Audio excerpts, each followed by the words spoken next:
Good evening. I'd like to call to order the special meeting of the Albany City Council, which is a study session for the evening of January 22nd, 2018. The only item on the agenda for this portion of the meeting is the strategic plan. May we have a staff report? Follows up on your recent work session that was held by the council to review your current strategic plan, which again covers a 2-year period, fiscal year 17-18 and the current fiscal year 18-19. As part of the work session, the council received public input and also identified areas for tentative updates to the existing strategic plan. I will run through those momentarily. And again, just as background, the purpose of the strategic plan is to identify key issues, develop council direction, and establish priorities, set goals and objectives to best focus the city's resources and capacity, again, over a 2-year period for each of these plans. This process began in 2013. I'd like to refer the council to attachment 1 to your staff report. The strategic plan update table. And I'll run through the changes that were made. Again, these were based on feedback provided by the council and members of the community at our last meeting, the work session. Thank you. The first change that you see there, as I go through this document, a way to guide is the yellow column. Summarizes the change, and then as we get a little further along, you'll see some red font where language has been added. Before we start getting into that level of detail, do you, I'm not completely sure how we're working this. Typically with a strategic plan, you start with your mission and values and vision, and then you start talking about how you're going to get there. Is the staff recommendation here that we leave the mission, that we leave that aside? What are you proposing here, and sure. As far as a higher level? This is based on direction from your last meeting. The council did touch on the mission and vision statement, and my direction from that meeting was that that would return at a later time. And so this was simply an update to your existing strategic plan in terms of specifically the action measures within the plan. The mission and vision statement, as well as your defining statement on the front of the agendas, I have a note that that will be discussed later in the spring. Okay, and the objectives as well? The objectives remain the same? At this point in time, but that's what this study session is intended to discuss. So I was simply going to go over the updates as directed by the council, but if you'd like to start somewhere else, that's perfectly fine as well. Okay, I'm just trying to understand how you're envisioning this, because we don't have a facilitator. Did we talk about getting a facilitator for this process? Because it's often very helpful in strategic plans to have somebody who does these to kind of help you pull it all together and build your roadmap. Definitely, and every 2 years we do retain a facilitator. This is an update of an existing strategic plan, and I think that's the difference. Typically, the updates and the review by council are administered by staff to council, as well as with the public. Okay, but this is the, I'm sorry, I thought that this was the strategic plan that would guide us for 2019 to 20 and have the outlook for the following. This is just for the next few months. Right, it covers the time frame, you see on the subject here, it covers the time frame of fiscal year 17-18, which has passed, as well as through 18-19. Which is almost over. Right. Okay. So go right ahead. Again, so we're just making tweaks for the next few months, but once we get a budget, we're going to need to be talking about longer range. Yes, with the next It's typically after an election. So our next election in 2020, I understand that we will have 3 seats available for election of the city council. And following each election, we have a strategic planning process that then informs our budget process. But we did just have an election, and normally, I mean, we do it 2013, 2015, 2017, and now it's 2019. Right. So It's it every would 2-year normally process. be that 2 years. You know, I'm going to suggest something here because it is a pretty common thing in strategic planning, at least the processes that I've been involved in, that after you've had a single strategic plan over 5 years, it's time to start thinking about the next one. Hold on just a minute. Pardon? Are our microphones not on? There seems to be trouble hearing. Oh, maybe that was, maybe my binder hit my button. Can you hear me now? Okay, good. Okay, sorry. Okay. You know, maybe we should set a time frame for this plan that's more than the next 6 months, but that is not the full 2.5 years that would be the normal time frame. And then we do whatever tweaks we think are kind of urgent now, and then do a planning, and then do a real strategic planning session a little later, beginning a little bit later in the year. And look at things like, do we want small town ambiance to be is that still our mission and vision and so forth? But that we don't take that up now. Is that consistent with your thinking? It just sounds like we'd be doing a little bit more now that you were thinking of leaving until 2 years from now. As I walk through the document, you'll see there are a number of significant changes, and I'm happy to extend the time frame you have. Again, this is a study session, so all of this is certainly up for discussion. But you're suggesting various things that you weren't planning to get done in the next 6 months. You know, every iteration of the strategic plan, as you'll see in some of the documents that we have as part of your regular agenda packet as well, informs the next strategic plan. So if there's something when this strategic plan concludes that hasn't been completed, the council could certainly look at that, analyze why, and either update it or figure out how it should be included in the next iteration of the strategic plan. So yes, there are likely items on here that won't be completed in a short time frame, and that will inform how we then refine things in the next strategic plan, so hopefully we can be a bit more drilled in on what we can actually accomplish. Okay, but perhaps we should be talking about a strategic plan within the coming year rather than waiting 2 years. Because this process, I think, you're not thinking of this as a 2.5 year process. We can certainly look at the timing. Okay, good. Let's do that. All right, please continue with your presentation. Okay, starting on goal number 1, foster a healthy and sustainable village. It's basically a reordering of the items here. We've updated the status and recommendation, relocating this first strategy from 1.1A to 1.3A.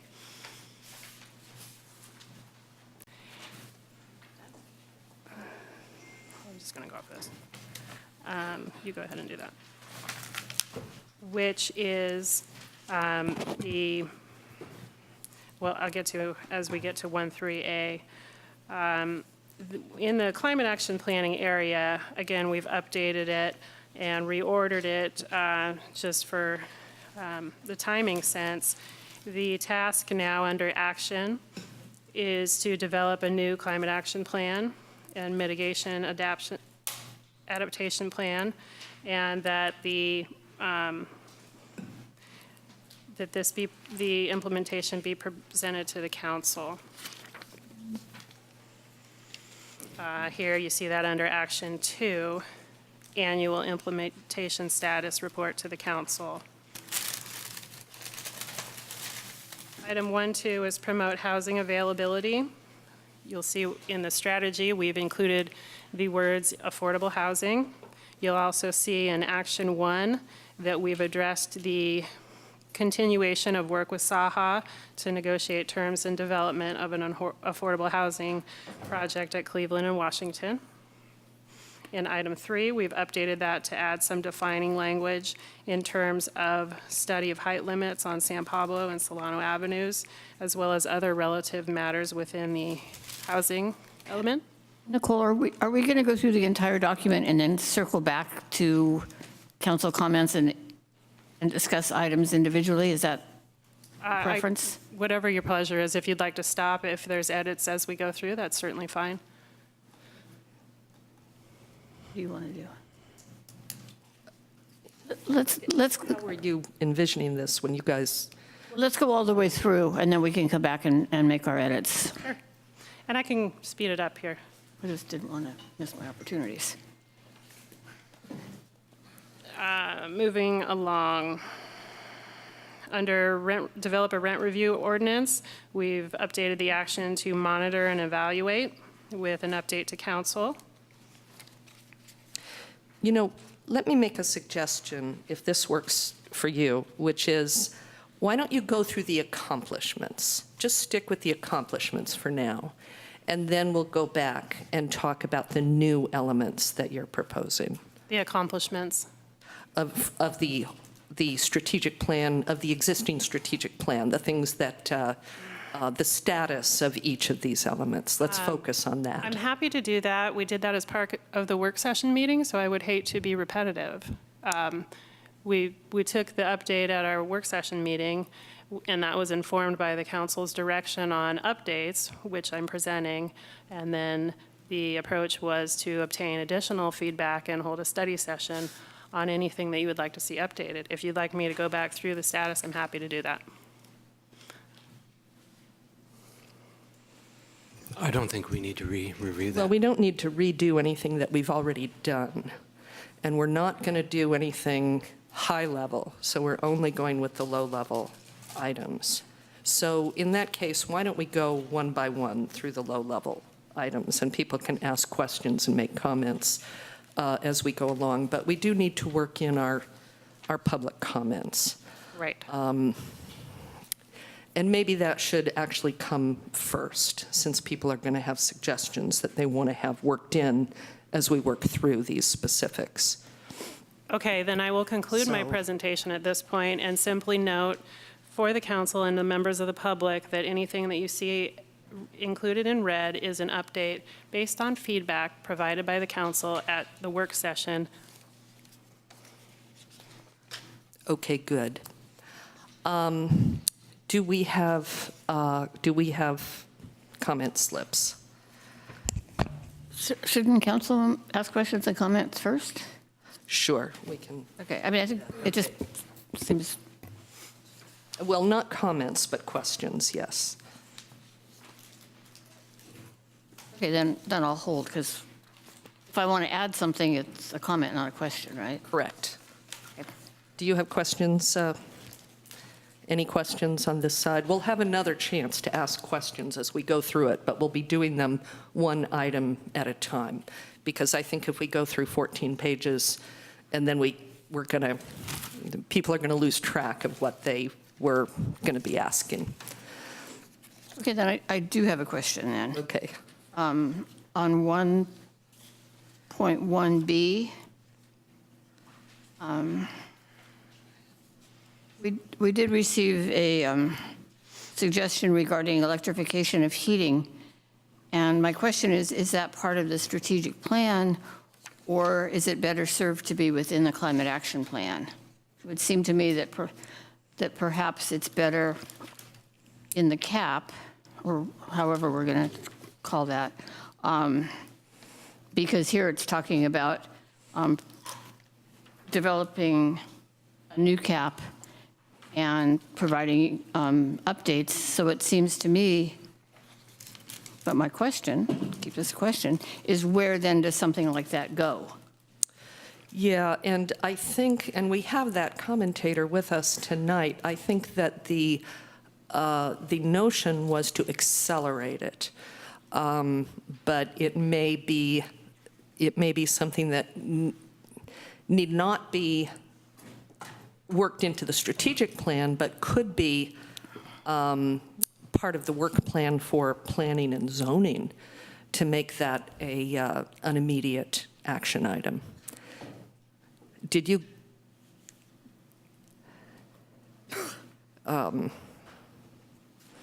Maybe, yeah, Jeff, you'd be a good person to address this.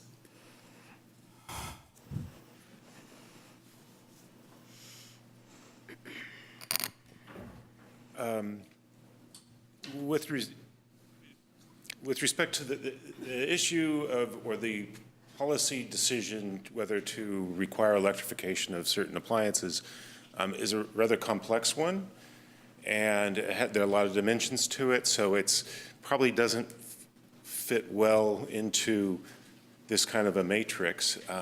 For me, from my perspective, I think making it a part of the climate action plan, which is going to get wrapped up here in a few months, is probably the best place to do it. But it's council's discretion. If you want to ask us to address that sooner, we can do that separately. I think you're correct that we would start with the Planning and Zoning Commission if you wanted to be vetted publicly with one of your commissions. Climate Action Committee also would be a place where that would be appropriate to discuss. Okay, thank you. Does that answer what you were asking? Yes. Okay. Further questions? Not on, we're on section 1, right? Yes. Okay.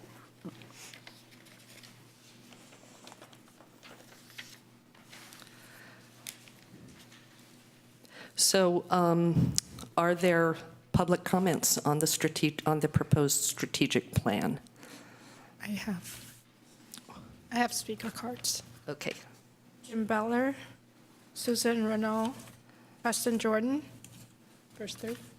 Well, hi, Jim Beller, Albany resident. I was very happy to see homelessness mentioned in continuing outreach. And I'm happy to see we're going forward with the SAHA plan. And I would like to say that today's low income doesn't really house the people I've been seeing on the streets. Today's low income housing doesn't house the people we really need to house. And many of them will take considerable support as well as just a place to live. And I hope that can be incorporated into the SAHA proposal. Thank you. Thank you.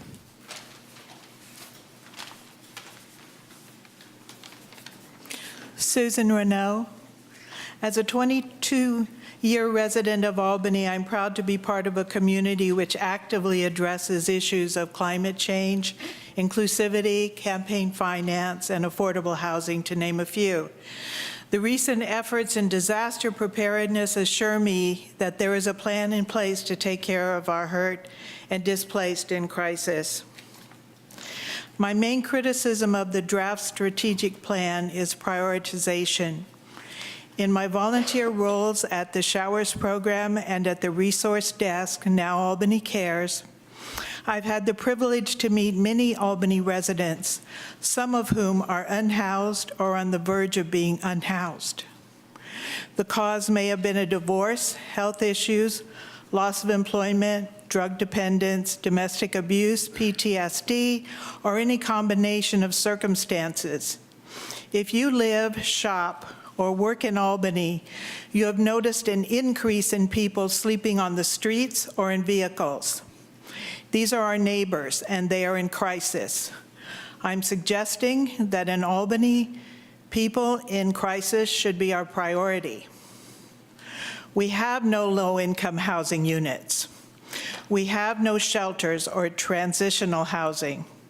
We have no designated safe places to park or tent. The housing project with SAHA is clearly going to take years or even decades to provide perhaps 60 units. Our friends and neighbors are in need today. This is a disaster for which we have not prepared. I understand that like many Bay Area communities, we are short on space, but I believe that this plan does not properly prioritize the use of space we do have. Each advisory board of the city has a part to play in solving this. So each should be charged with prioritizing ways to serve the needs of our neighbors suffering housing instability. Every relevant section of the plan should reference those neighbors and reflect an urgency in solving this crisis. This is not an either-or situation. We can prioritize humans over art and still have art. We can prioritize humans over parks without losing parks. But we cannot claim to be a progressive and welcoming city while ignoring our neighbors in crisis. Thank you. Thank you.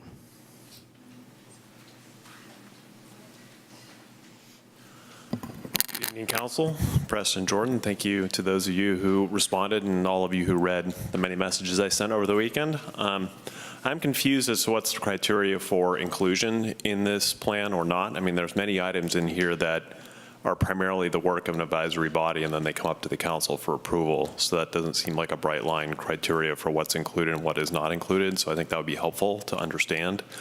I'm also baffled that this might only be a 6-month update rather than the plan for the next 2 years. The last 3 times this has come up, it's been adjusting the plan for the following 2 years for that council legislative session, if you will.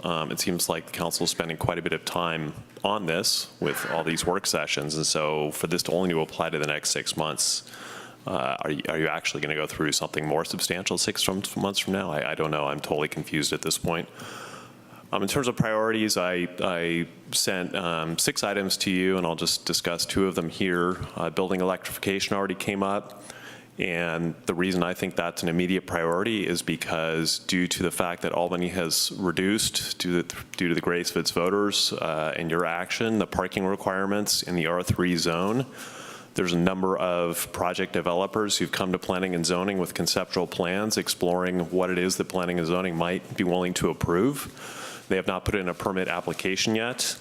My understanding is the point at which they do that, the design and requirements on that building would be held to the code at the time of that application comes in.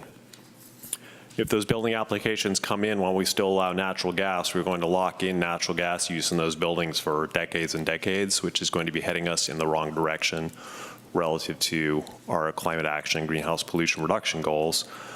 Pretty much all studies show that we need to stop need to start moving away from using natural gas for heating starting in about 2020.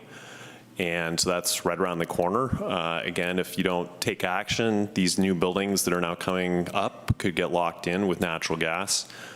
Waiting for the climate action plan to be adopted. In my experience last time the climate action plan was developed, it was about a year from when it started being developed to when it was actually formally adopted by the council.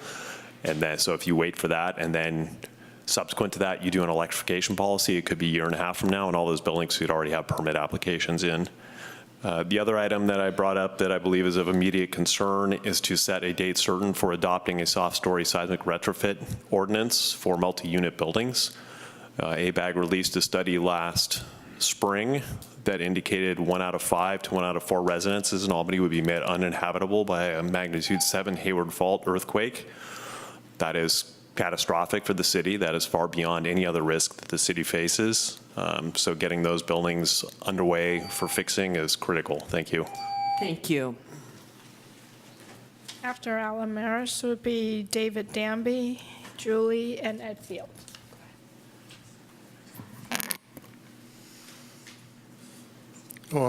There we go. Alan Maris, Albany resident.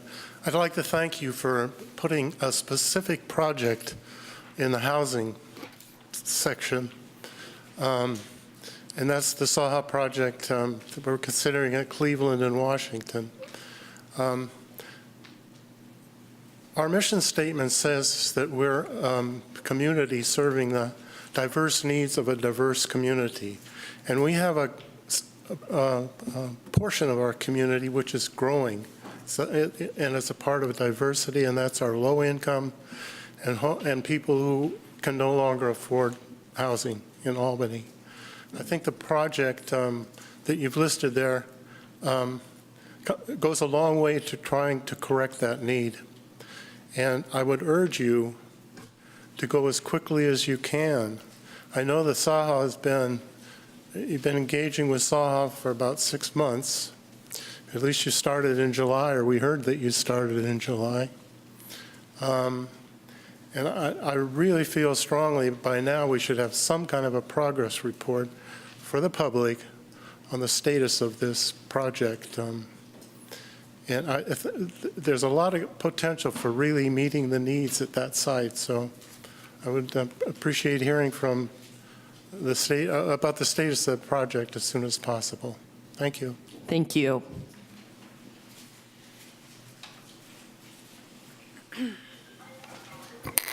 Hi, David Danby speaking. In my over 30 years as a resident of Albany, I don't recall any significant plan for the construction of so-called affordable housing being promoted by numerous city councils or staff. Now it's a major issue in the Bay Area and the United States, and it's time for Albany to live up to its claim of creating a welcoming city by quickly moving forward with plans to provide affordable housing at the Washington and Cleveland site.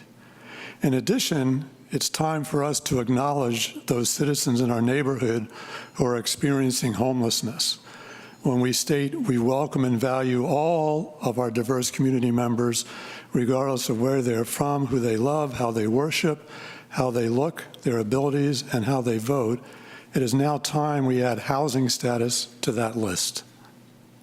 I also ask you to consider creating a commission to survey the opinions of Albany citizens about affordable housing and investigate sources of funding to support those experiencing homelessness.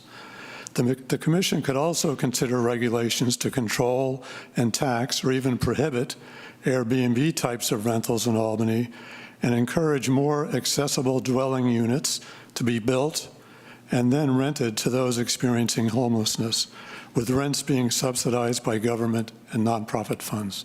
Thank you. Thank you.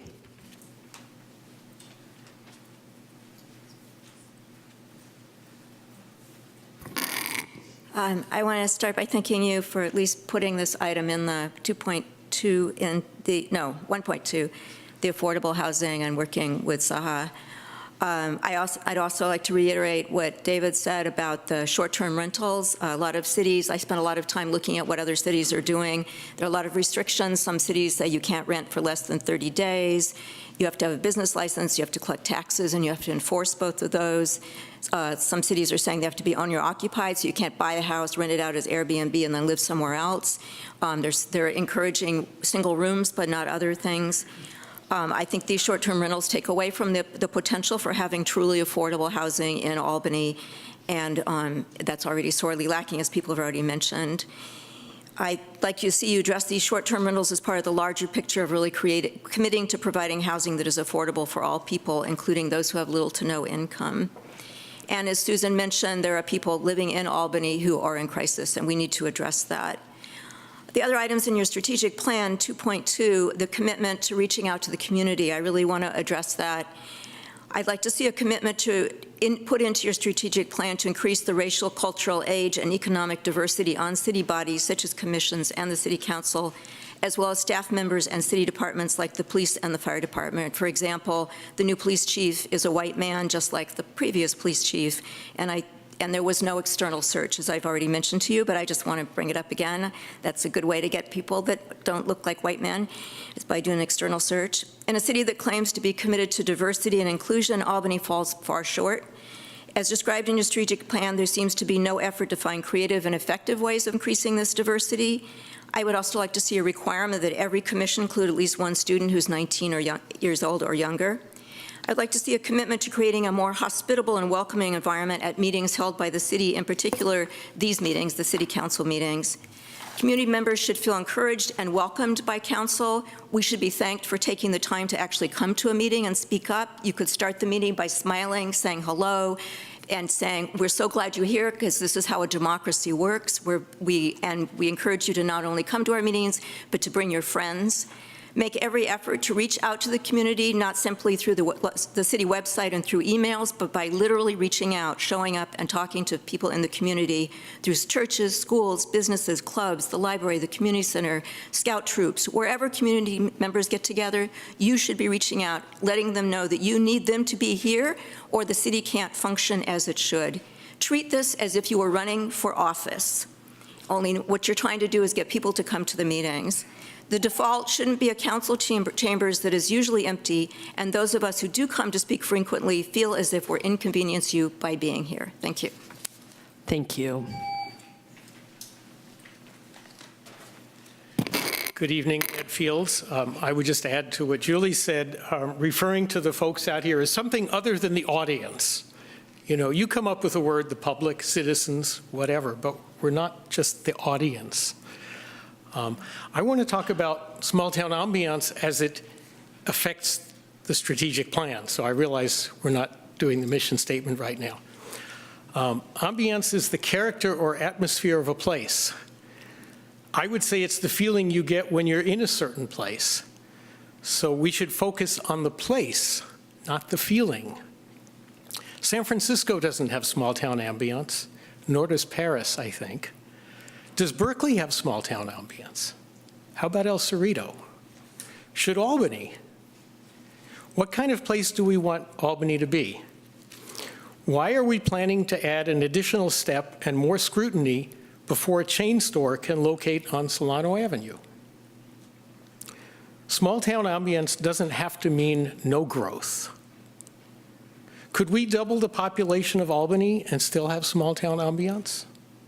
Where would those additional 18,000 people live? Do we upzone R1 zoned neighborhoods? Remember, Measure D downzoned some neighborhoods. That's really what Measure D was, not a parking measure. Scott Wiener has a bill that could allow apartments in single-family zone neighborhoods. How tall would the buildings have to be on San Pablo Avenue? That's for 18,000 more people. How tall do we want the buildings on San Pablo Avenue to be? And do we want to encourage affordable housing by only allowing more height and density for projects that include affordable housing, rather than giving additional height and density for all projects, and then the incentive isn't there anymore? And I would just note, El Cerrito has built or has plans for developments with a lot of affordable housing, and many of them are only 4 stories tall, even though they could have built taller. Thank you. Thank you.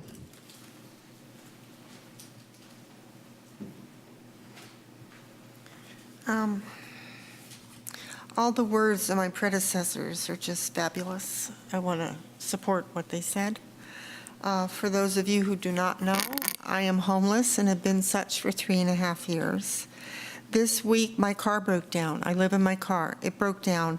It created a monumental crisis for me in logistics, where I sit with it. I used up my last tow with AAA. I can't move it.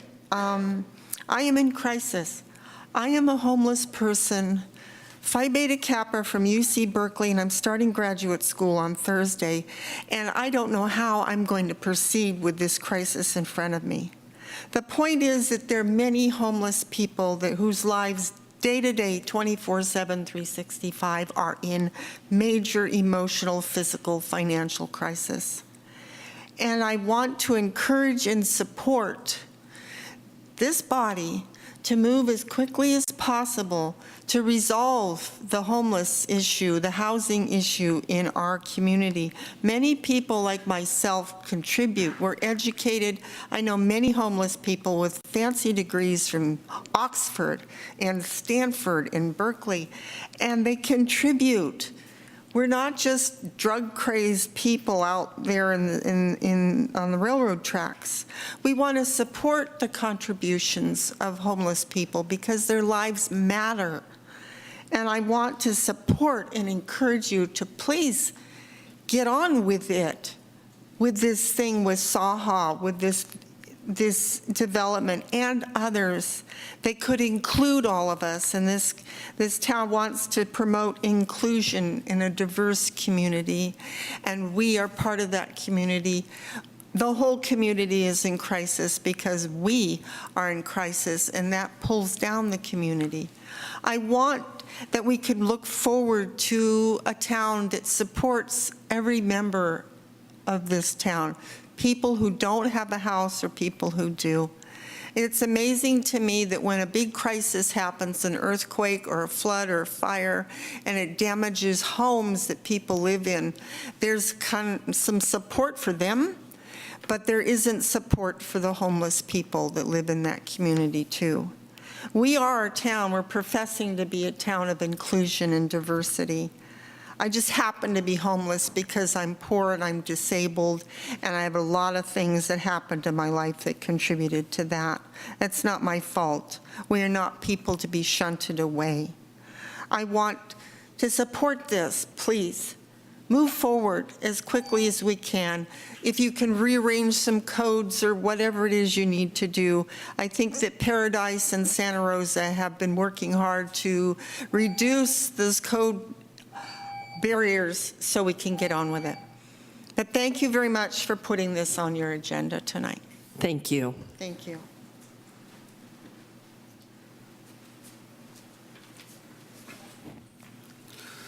I mostly want to speak in support of the people who spoke before me so eloquently. I won't try to be as eloquent. I want to affirm that these are priorities. The homeless support and affordable housing. I've had many years of construction, so I know this affordable housing that Saha is working on and the City Council working on is going to be years and years in the future, and the homeless crisis is immediate. So I think there has to be as much emphasis on helping people who are not going to be able to wait years to move these affordable housing units. I think we all have creative solutions, some of them regional. This is not an Albany problem, this is not a county problem or state problem, it's a national problem. But we can work in concert with other communities in this area, I think, to work on this problem. We also have to work as a community within the city limits of Albany, and I think there are solutions we can come up with as well. I've had some ideas about mobile home type of settlements for people with vehicles who are, at least have a vehicle to live in. There could be more support services, showers, bathroom facilities, laundry and so forth that could be provided for people who do have vehicles and also for people who don't have vehicles. The shower program I've been volunteering with is part of that, but certainly not the whole solution. And it's just one small step. And I think we have to be creative as communities to work together to find many other small steps that can lead to larger solutions. Thank you. Thank you.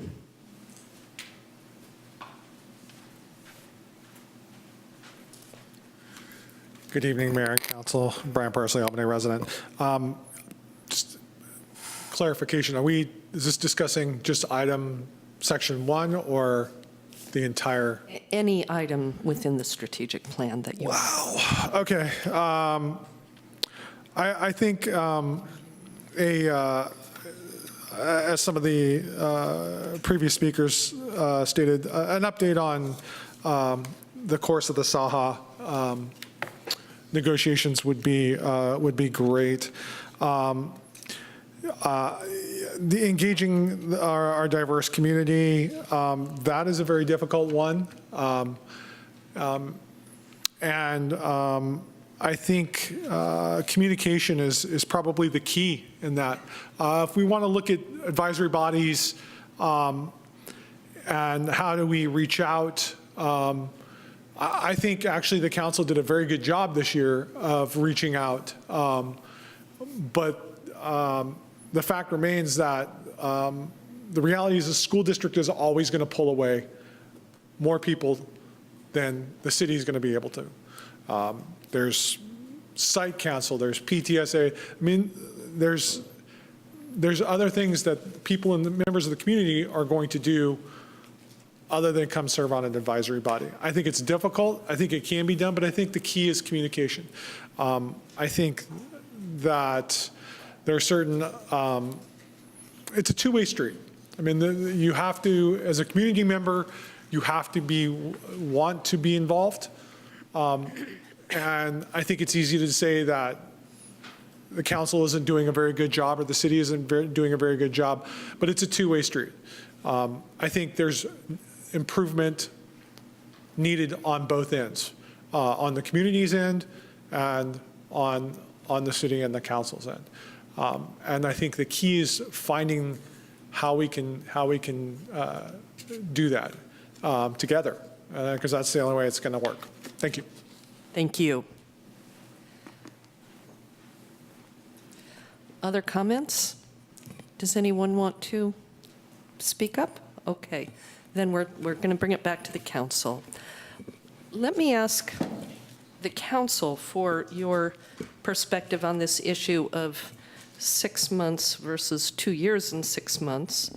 Are we all comfortable leaving the mission and we don't have a values statement, but we have a vision statement, leaving that and the objectives and strategies as they are, and just going to the actions and effectively building something that might look a bit like a work plan for a period of time?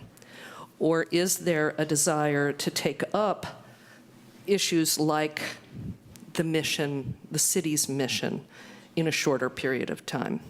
Just so that when we go through these, we know of what our time frame is that we're talking about.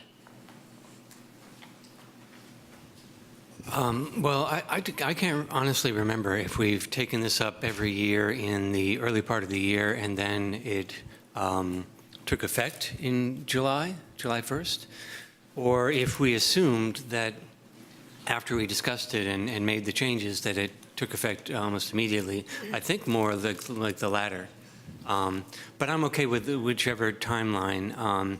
I might suggest that if the timeline is going to be the fiscal year and the plans start in July 1st, that if we want to proceed with changes to the mission statement, et cetera, that we go ahead and schedule that for sometime in the future between now and July 1st, and then a final revision of the strategic plan closer to the July 1st date after that, after we've done with the mission statement and others. I guess that would be my suggestion.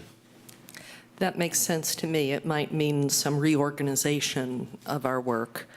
Does that work for you, Nicole? Yeah, absolutely. And I think I mentioned, as part of the work session, I was directed that the mission and vision statement would be addressed by the council in the spring. So that was the intention. Okay, and that is everybody's will. Yeah, I would like to see us have some discussion at some point about what the mission statement is. I personally, I think I might have started that ball rolling when I said I wasn't quite sure what ambiance meant in a mission statement. And then we had a brief discussion, and then we talked about, well, this is something we should talk about in the future. I doubt very much our mission statement is going to change. It might get tweaked a little bit. We might define some of the terms, such as ambiance, that it's a big term, and it's not something you can, one man's ambience is another's, environment. It's just one of these wide open terms. And I think if we talk about what it means to each of us, we might be able to define those ideas a bit better. I don't think anything that we're proposing in terms of future actions and tasks are going to be upended by this potential mission statement. I I think wouldn't think so. But, on the other hand, in nonprofits and organizations, we always talk about being mission-driven, that we always keep in front of us the mission that we're trying to achieve. And so there is some significance to it, and I don't want to dismiss that. The way that we talk about our city does have a lot to do with how we go about decision-making in a forum like this. So, and that's true. But a lot of organizations that you or I might have been involved with, or businesses or things like that, can often focus that mission on. And cities, I think, by definition, are pretty broad. We do a lot of things that we have to accomplish. Housing is one of those, but also public safety. Preventing, the town from burning down, keeping the roads halfway decent. It goes on and on and on. So,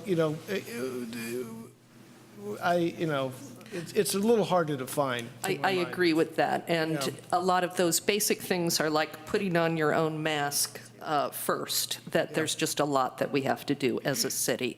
But we need to identify our decision space for prioritizing a certain number of things. And let's make that our focus, just something that is rather more like a work plan than a mission-driven strategic plan.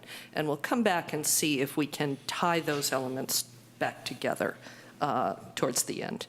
And if I may, as you see, the date on this plan is June 30th, 2019, with the intent that to inform the next budget process, as I mentioned in the spring, we would address what the next strategic plan looks like and have a discussion with the council about what that process should look like, and if it should have a different framework, if it should be something completely different than what we have now.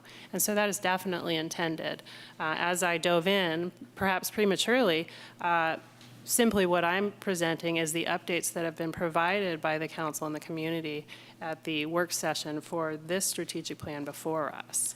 Okay. But I have a little concern here now, because if this goes until June 30th and we are drafting our budget off of this and we are implementing our CIP off of this, which I understand was always sort of our idea of twining these all together, I don't want to then later in the spring go, now we're going to do something totally different, and nothing relates to anything. So I think what we do here really does impact us for the next, it's a 2-year budget cycle, it's a 5-year CIP. So I think what we do here goes further than June 30th. Yes. And I think we need to be really clear on that. And I think if we say, well, this only goes till June 30th, and before then we'll do it again, maybe that's not what you're saying, but I think that's what I'm hearing, and that concerns me. Okay. What I'm hearing is what you're saying is it informs it. Now, we still have a budget to do, and we don't have that information yet. We don't have all the financial information we need to know kind of what our decision space is, how much funding is going to be available for different things that we might want to do. There's a lot that we're going to be learning between now and the later part of the spring as the term for this strategic plan, the one we already have, is coming to a close. So I would say it definitely, what we're doing today is going to strongly inform anything that we do within the next few months, but it doesn't necessarily lock us in. And it can't, because we don't have all the information that we're going to need to adopt a 2-year budget. Does that make sense? Let's keep going. All right. So we're back to the plan. Section 1, Goal 1, Objective 1.1, strategy, what was B, but is now, I guess, going to be A, correct? Because what was A is going to be moved to 1.3. And this is implement and evaluate climate action plan. Are we in agreement on action number 1, developing a new climate action plan? Why? And do we, I don't think we, go ahead. Well, isn't that like 2? The changes to the document are in red. Everything else was pre-existing. Right. So you're adding the language, provide yearly CAP implementation updates to council in coordination with the Climate Action Committee. Right. Is this adequate for people? Do we want a deadline, or are we comfortable with this being underway and expected to be completed in 2019? That does mean it could be late in the year. Are we comfortable with the with leaving this as proposed? You're on develop new climate action plan? You're here. I'm on Goal 1, Objective 1.1, Advanced Climate Action, Strategy, what has been B, but which I believe will now become A. I don't understand what you're doing. If you'd like me to walk through the changes, I'm happy to do that. They're in Okay, red why don't you walk through the change in advancing climate action? Okay, it's in red. It's on page 2 of the document. It is basically after the climate action plan is developed that the council will receive annual updates in coordination with the Climate Action Committee. Perfect. Okay, when is the next climate action plan due? The council? preparation of the CAP is underway and should be completed in 2019. We don't have a hard and fast date for that yet. The process is currently underway. Okay, the timing in the previous plan was FY 18-19, so I think that we were expecting it by June 30th. But it sounds like that may not be something we can count on. Does anybody, should we just leave it open? Are people comfortable with that? Okay, then we leave it open. Thanks. Okay, let's do 1.2, promote housing availability. Again, the changes are in red. We've added the words affordable housing to the strategy A. In terms of actions, we've added continue to work with SAHA to negotiate the terms of the affordable housing project. And then on item 3, under action, we've added some additional detail to address specific interests with regard to study of height limits, nexus fee, and other elements related to implementation of housing laws. And I would take it that one, in the light of all these proposals that are coming out of Sacramento almost on a weekly basis, and the whole idea of CASA, that's kind of a moving target. You know, as much as we might plan for changes in our development standards, they might be coming to us as quickly as we were able to make them. Do we want anything in the plan, and I think we talked about this last time, to encourage the development of ADUs and/or to discourage their use or tax their use as vacation rentals? You know, I think, aren't we going to have that discussion about vacation rentals and things? Maybe we want to have that discussion first to get a clear idea of what's going on with that, rather than make it that specific. I mean, certainly we should be promoting accessory units, but adding that vacation rental part of it, I'd like to have that discussion before we find it that way. You know, I think we need to have a little bit of a conversation here about the difference in a strategic plan and things. I think things like that are things that planning and zoning should be looking at, so it's a much lower level discussion, and have it on their work plan. So this is kind of an overarching theme, update codes to support housing and urban development.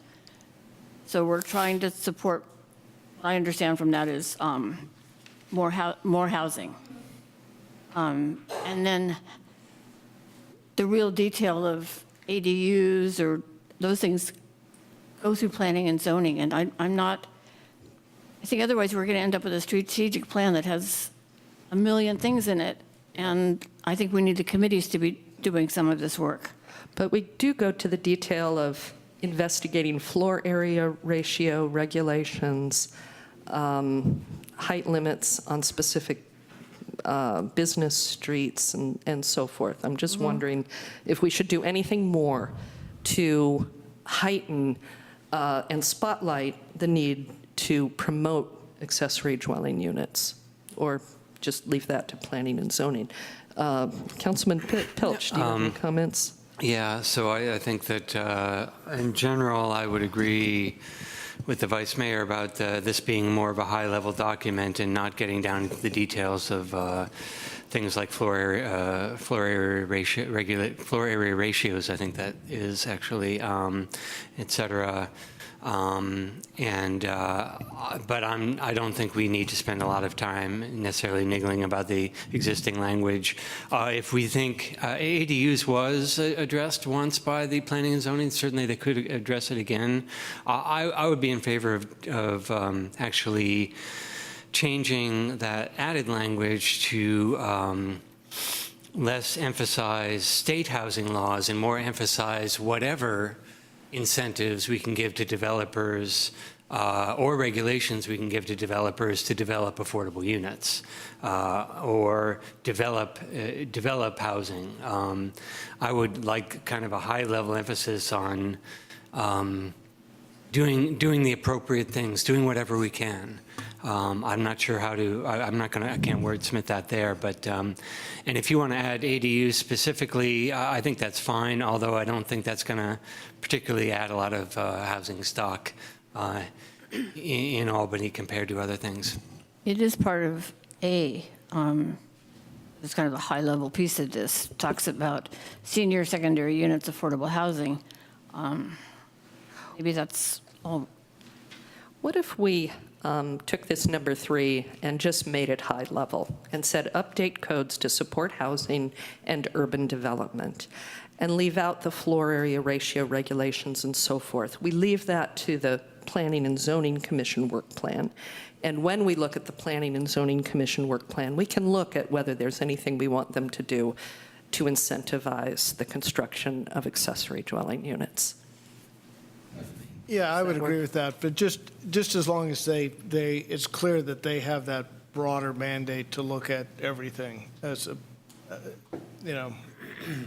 so, I mean, some of these things were in the past somewhat sacred cows, FAR or height or setback or whatever. I think it's time we have to look at all that stuff. Yes. And I want to reassure, I know we had a comment about height limits. That is part of what we will look at when we look at the planning and zoning work plan.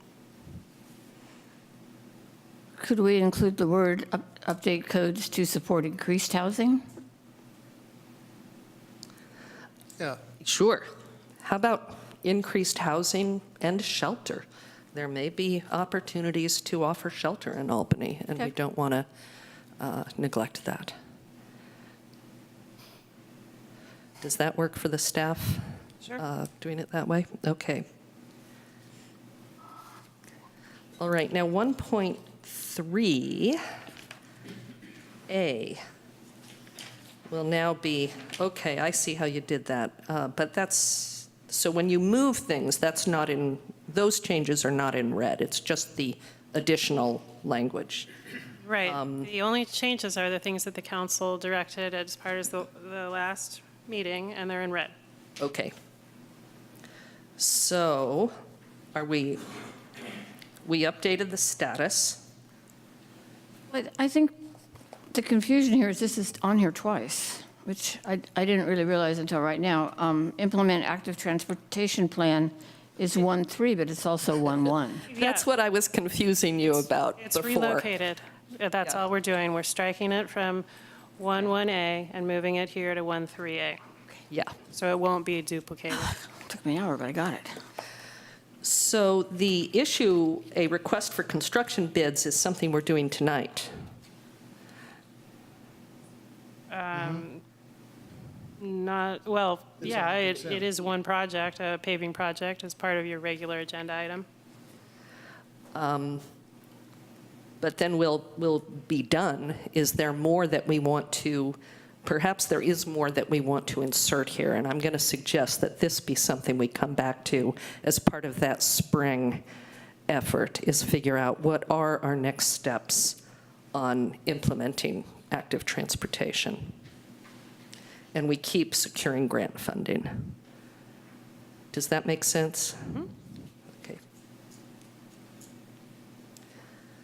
Is there, isn't it time to update the active transportation plan? Is that on here somewhere? It is due for an update. It will definitely involve quite a process, and I don't know that it would be accomplished in this time frame. What you see here are active projects, but that can certainly be considered within your next iteration of this plan as well. Okay. We'll look at that in the spring. It's also something that's on staff radar as a responsible department head. And securing grant funding is always something that we want to keep active in this area, right? All right. Implement the Complete Streets Plan. Any comments on these items?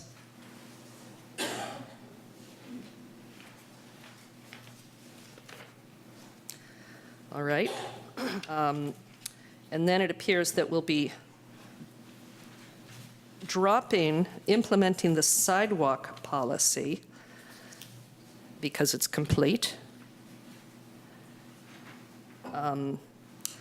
I think it's important that the importance of sidewalks be, and continuing that program be included here, but that is part of, I assume that is part of the active transportation plan and something that we can work in when we go back to that in the spring. Okay, 1.4, manage parking.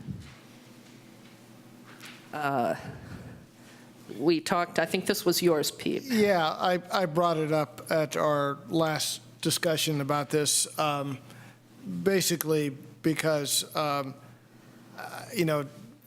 me, there's other reasons to consider some of the managed parking issues around parking permits or meters as they relate to housing, for one, or to our climate action plan, or to other things. And we've always looked at the parking issue as a strictly, well, if there's enough spots, we don't need to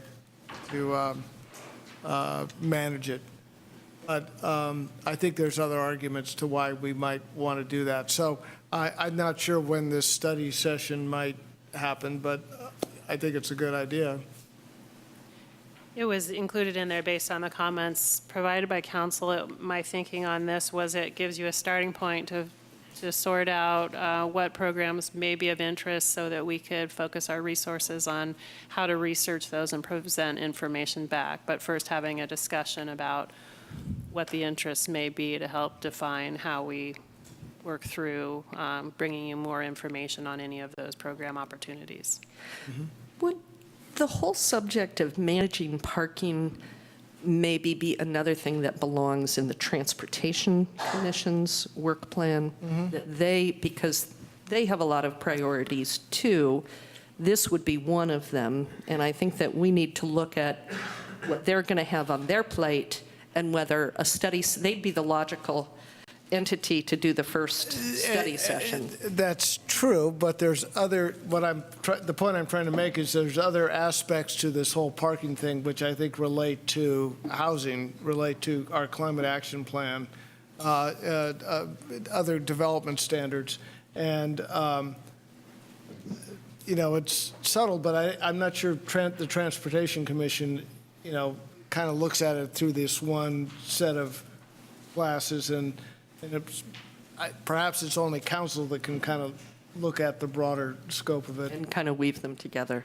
Yeah. And the council could certainly direct the traffic, what is their new name? The Transportation Commission to conduct a supplemental analysis depending on which direction you're interested in pursuing. It's definitely at least a land use issue, so I agree. Okay, so are people comfortable with keeping that in? All right. 1.5, partner with other local governments to maintain and improve hospital services in our area. It doesn't look like there's a change, just a status update. Seismic safety, 1.6, investigate seismic safety program incentives, including an update to current policies. Now, we received a comment about that, and I think that the comment was essentially a request to set a deadline, to make it, to be certain that this moves forward promptly because of its life or death nature. Any comments from the council on how we might go about strengthening this or not, or how people want to pursue it? No?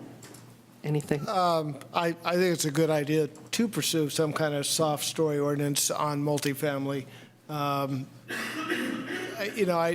don't know whether that's something that could be done through planning and zoning or directly to the council. I mean, ultimately, it would be an ordinance regarding construction, but... No, this is the retrofit. This is, and you see it all around Berkeley now. When you see soft story buildings, you're seeing these structures that have been added. It's been done in some places in Albany, too. There's a place next to the pub that had a soft story, and they redid that. But whether we should have an ordinance that requires it, by such and such a date is the question. Yep. Well, it says here, community engagement to be initiated early 2019. Yes, we have that scheduled, tentatively scheduled for your February 19th meeting to hold a study session on this topic. Right.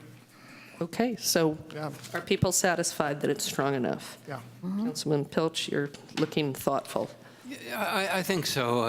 It'd be easy to have a study session and then for this fall to fall lower on the priority list, but I'm comfortable with that for now. I'd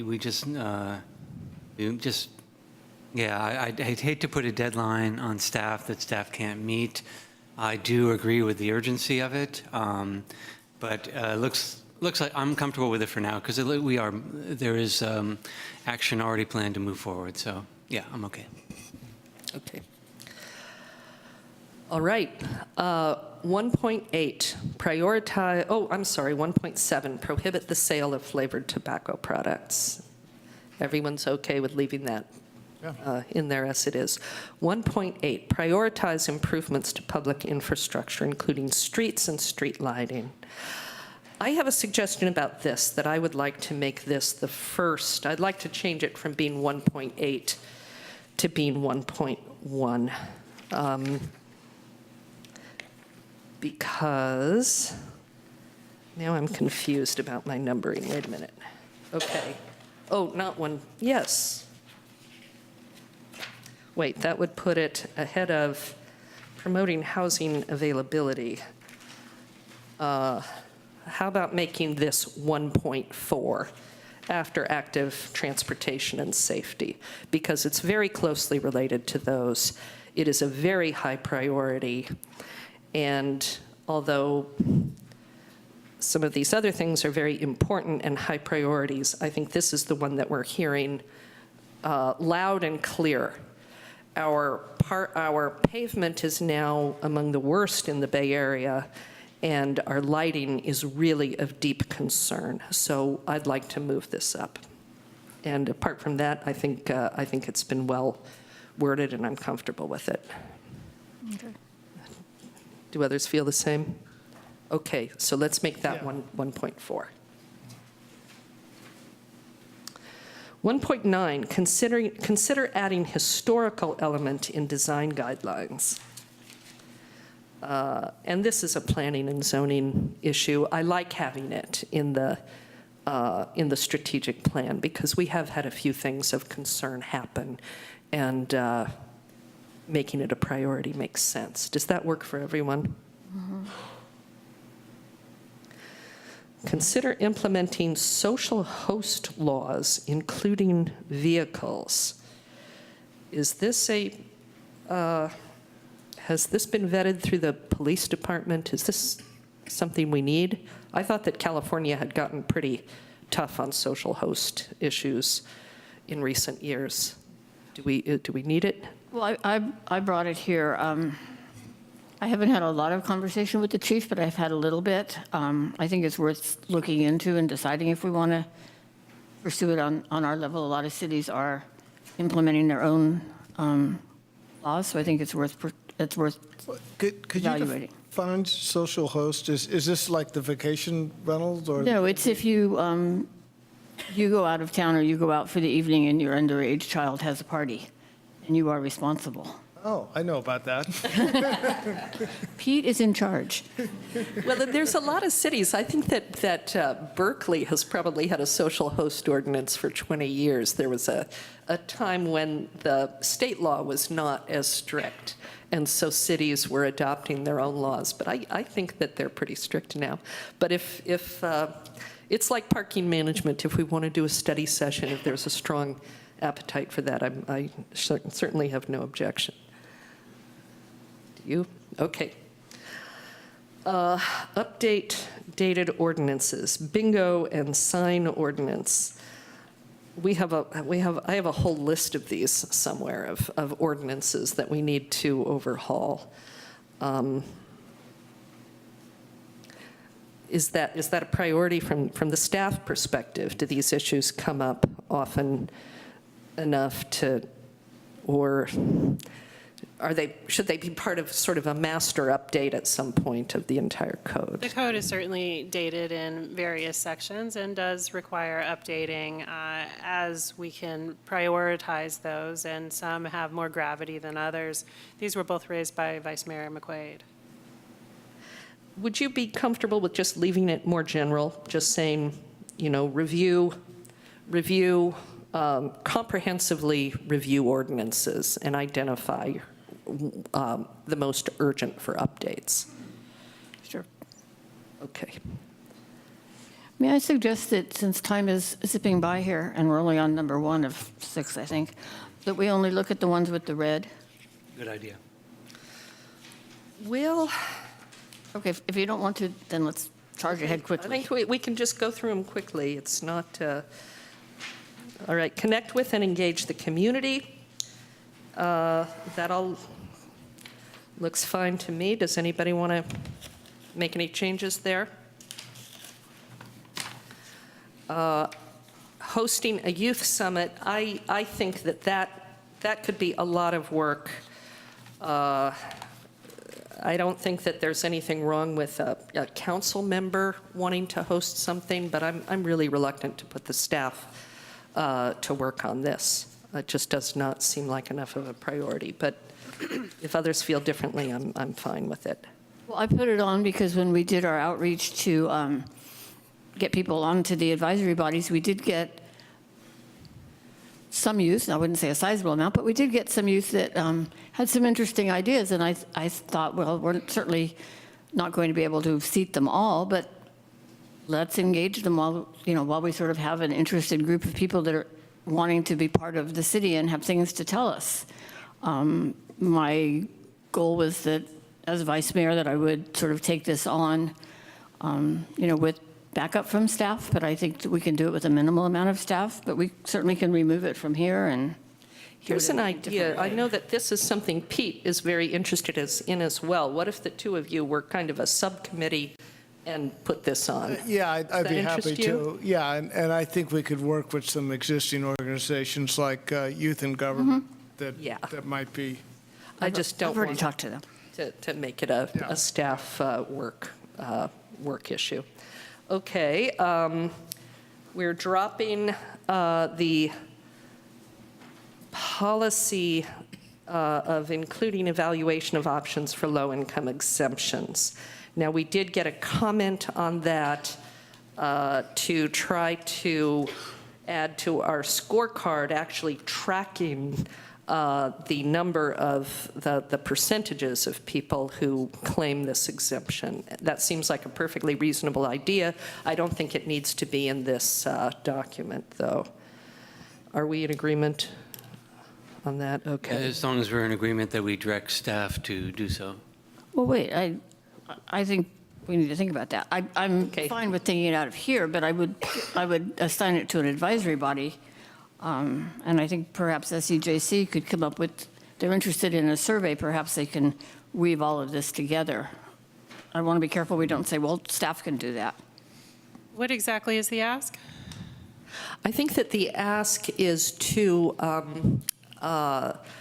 quantify, keep a tally of the percentage of low-income homes that claim versus those that do not claim their exemptions.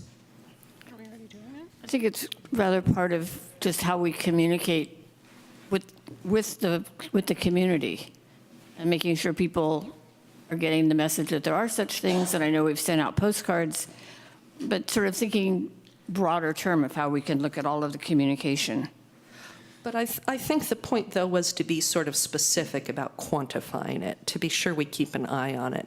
I'd like to do that also with our East Bay Community Energy. Well, I'm sure we'll come to that, but how many people are opting up? We adopted a policy of encouraging people to opt up to renewable, but we don't, have a scorecard. I think that a scorecard is probably something we should come back to with the work that we do in the spring. Yeah, remind me about that. They do have a scorecard, yeah. Yeah, okay, good. But I think just for staff's context, there was an email titled Low Income Tax Provision Utilization, which outlines the ask. And I think the Vice Mayor was saying that task could fall under SEJC to make sure that we get that or do that update every year.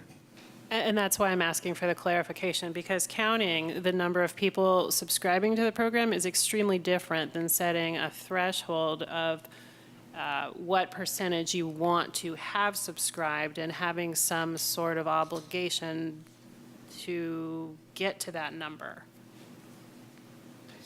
So if you'd like it to be something that SEJC is tasked with, perhaps they could discuss it and review it and provide some recommendations. That certainly works as well. That's a good idea. And having climate action, do the same with the East Bay Community Energy. I think the ask in the email from the public was, please adopt a number of households utilizing the provisions as a goal in the strategic plan. I'm not sure we want to be that exact right now, but keeping this on the radar.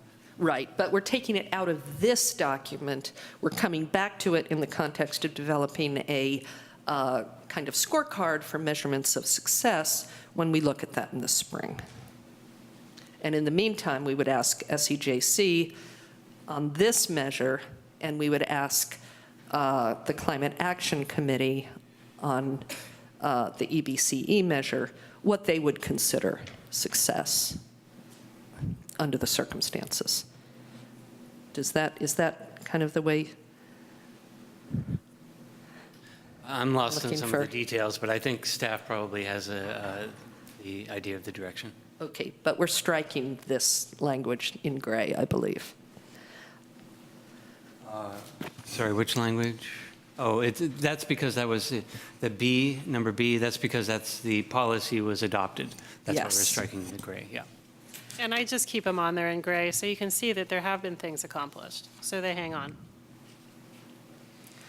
Okay, update the disaster preparedness plan is the new language.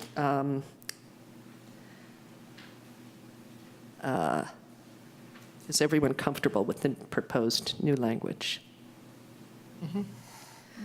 Okay. There are no changes proposed for the continue to promote community-wide inclusivity. Oh, there is a change, pardon me. It's in number 3, identify service needs to support aging in place as an addition. with the SEJC being the advisory body, and therefore, I think, probably being part of that body's work plan. Any comments on this one? Okay. Promote health and wellness. There are no changes suggested. Create parks. The transition plan for the bulb, I would suggest a change to this. Rather than, we don't have a transition plan. We do have a study. And I would suggest make a plan, prepare a plan for minor improvements. I don't know about minor. Prepare a plan for improvements to park facilities at the bulb.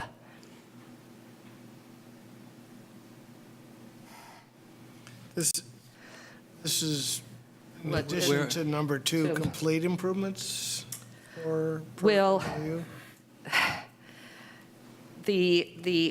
what we've run into is that there are improvements that the East Bay Regional Park District would like that involve the construction of paths and staircases and boardwalks that we would not do unless we were going to be sure that we could transfer it to the East Bay Regional Park District. But they can't give us that assurance. And right now, even if they could give us that assurance, it might not be the greatest idea because they don't have the personnel to patrol and make sure that encampments don't return. So we're in kind of a holding pattern.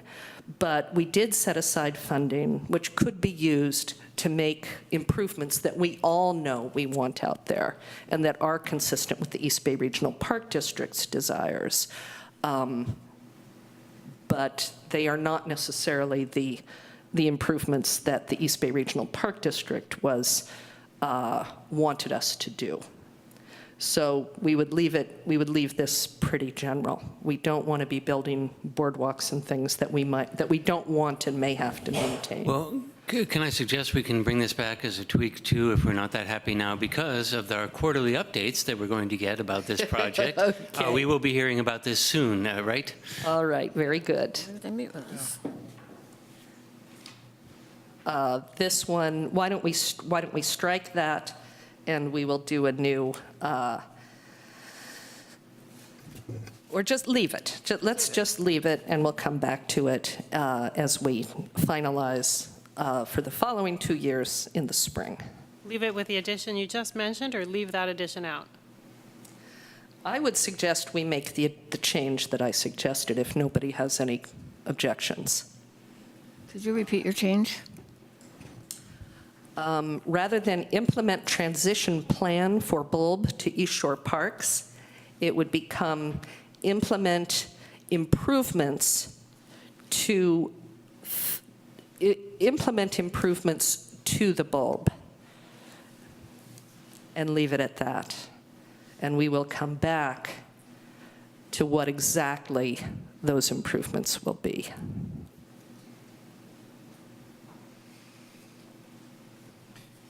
Yeah, this sounds like a bit of a can of worms that we're not going to, it would take a much longer discussion, so. Yeah, exactly. Yeah. So it's really a placeholder. Okay.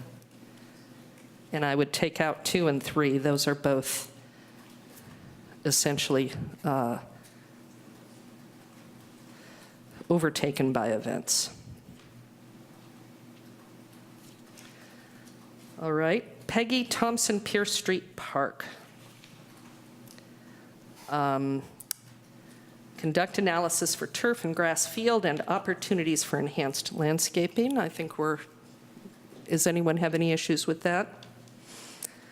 All right, enhancing open space, review measure R, establish annual meeting through the parks, recreation, and natural areas, okay, on the creeks. We talked about that at our last meeting. Investigate potential for open space on Caltrans right-of-way. I think that's great. Identify funding to update the Parks and Recreation Master Plan. Wonderful. Create cultural facilities and opportunities. No changes are being proposed. Similar with promoting business vitality and advance economic development and the arts. Yes, but I do have some comments there because Sure. I did make comments at the last meeting. I think that did not get incorporated here for whatever reason. So I would I'm not sure exactly how to word it, but one high-level item perhaps to continue on with the, one thing would be to continue to implement the Economic Development Master Plan, or whatever it's called, that we did. And the other one might be something along the lines of continue to look for innovative ways to promote economic development in the city, something like that. So I might suggest 2 items, and we can come back to that. I have a bunch of detailed ideas around that, but at a high level, I think we should at least have something here, rather than, otherwise it will completely, the economic development part completely disappears. Yeah, and I'd like to, another one that I had mentioned was improving the maintenance of our business districts. What do we do about the news racks and graffiti and signage and all the small things that can give an area a feeling of neglect? Again, things to come back to in the spring. Updating the arts master plan policies, that looks good. Facilitating government accountability. This one is near and dear to my heart, and I would like to add a placeholder for 2 things: improving financial communication, creating, first and foremost, we get the CAFRs, but beyond that, that we have information available to the residents in easily comprehensible format about the city's finances.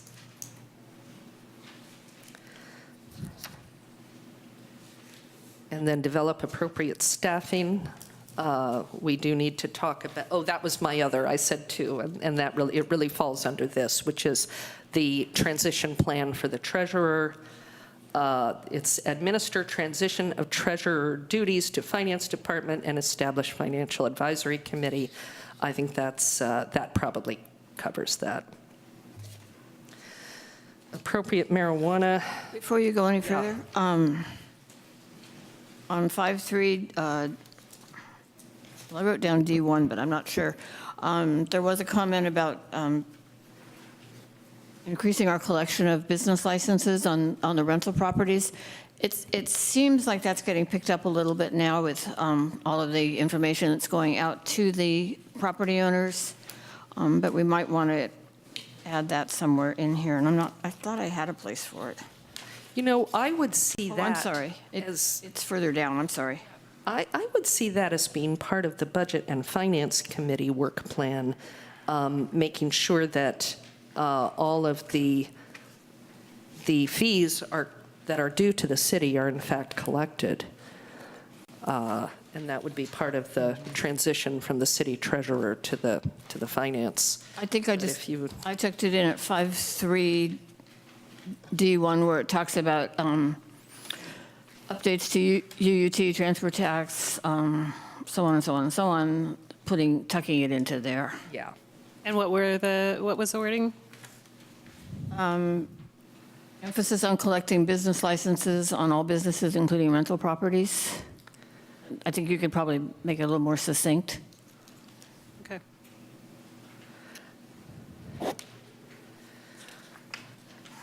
Okay.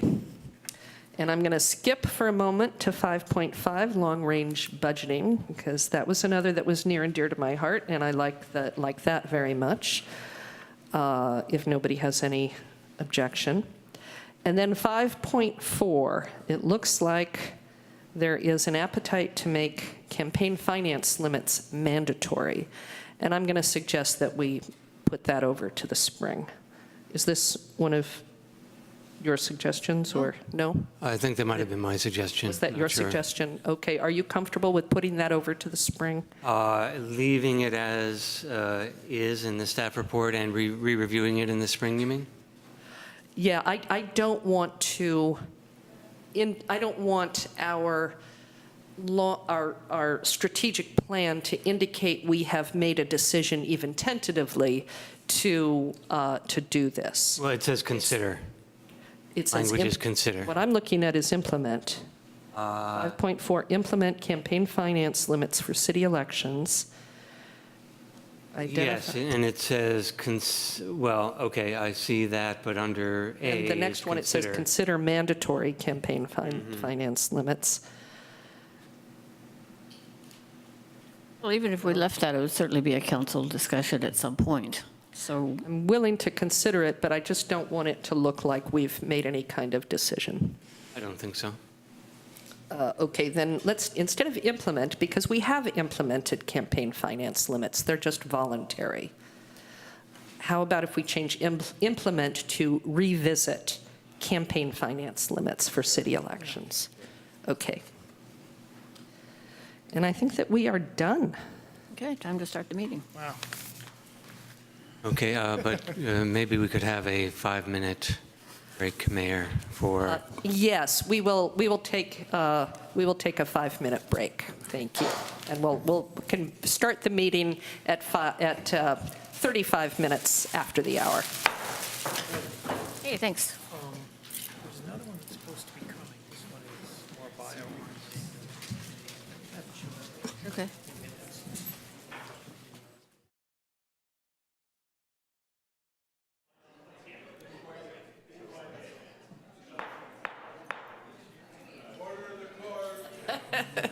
Please come in and take a seat. I would like to call to order.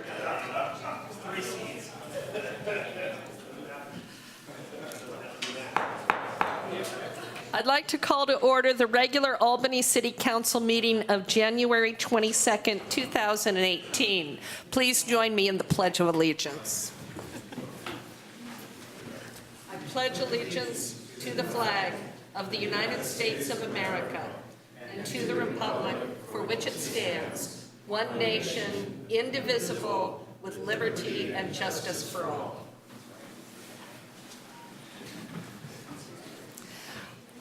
Would the clerk call the roll, please? Councilmember Barnes?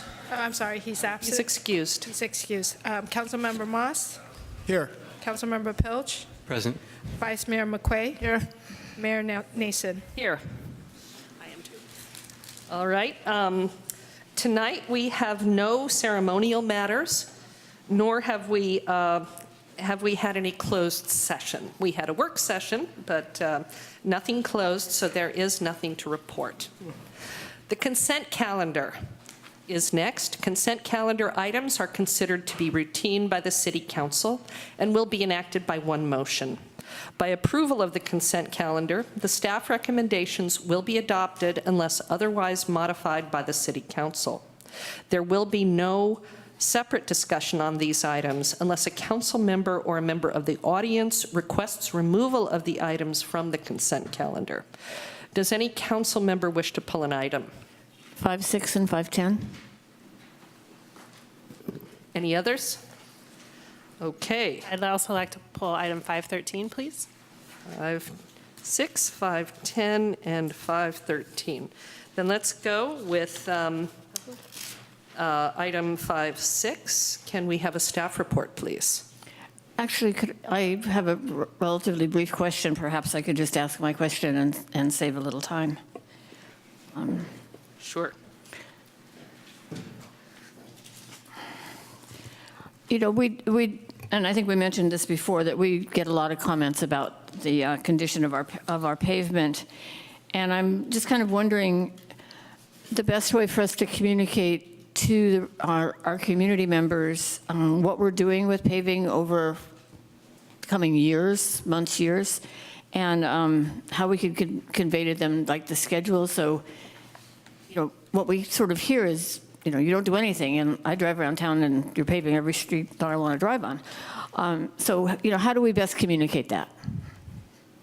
So I think the best way to communicate that is that we give them a total from the capital improvement program that gives them a 5-year target, and we can provide those, staff can provide those to the council. I don't have them at my fingertips. And then remind them that it is going to be a combination of rehabilitation work, which is just tearing up one street at a time, and then also resurfacing streets on a more of a maintenance schedule.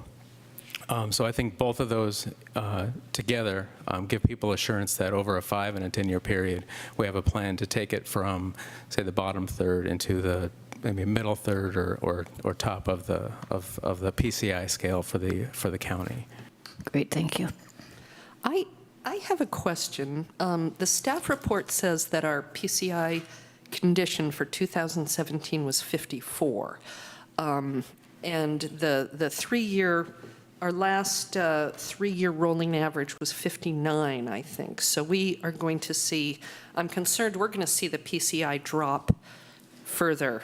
The 3-year rolling average is going to drop next year because 2017 was so low.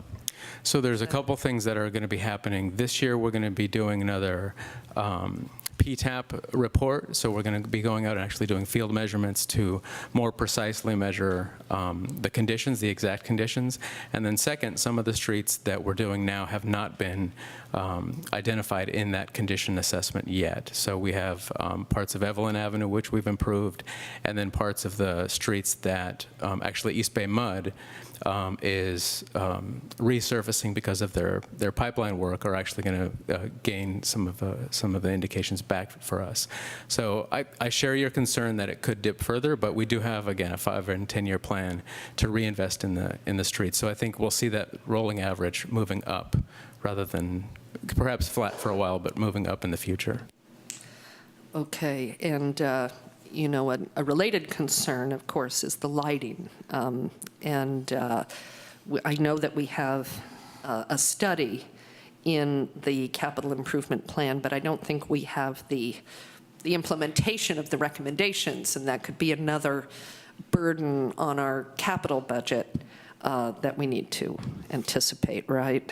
Yes, that's correct. So this year, we are going to have an update to the CIP. We'll deliver that to council in March, where we'll be able to bring up to speed all the things in the capital budget, including whatever funding shortfalls we have. But the lighting plan specifically will have findings coming out of that report, coming out of that plan to demonstrate just how much of an investment that will be over a 4 or 5 year period. Okay, and we cross that bridge when we come to it. Thank you. Thank you. Can I keep going? All right. Let's see. 5.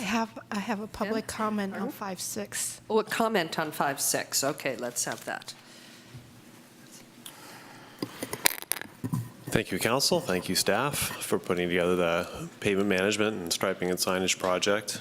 I noticed from the map that there are 2 of the bike routes that are proposed to have just 2 blocks of striping and signage as a part of this project, Talbot and Santa Fe.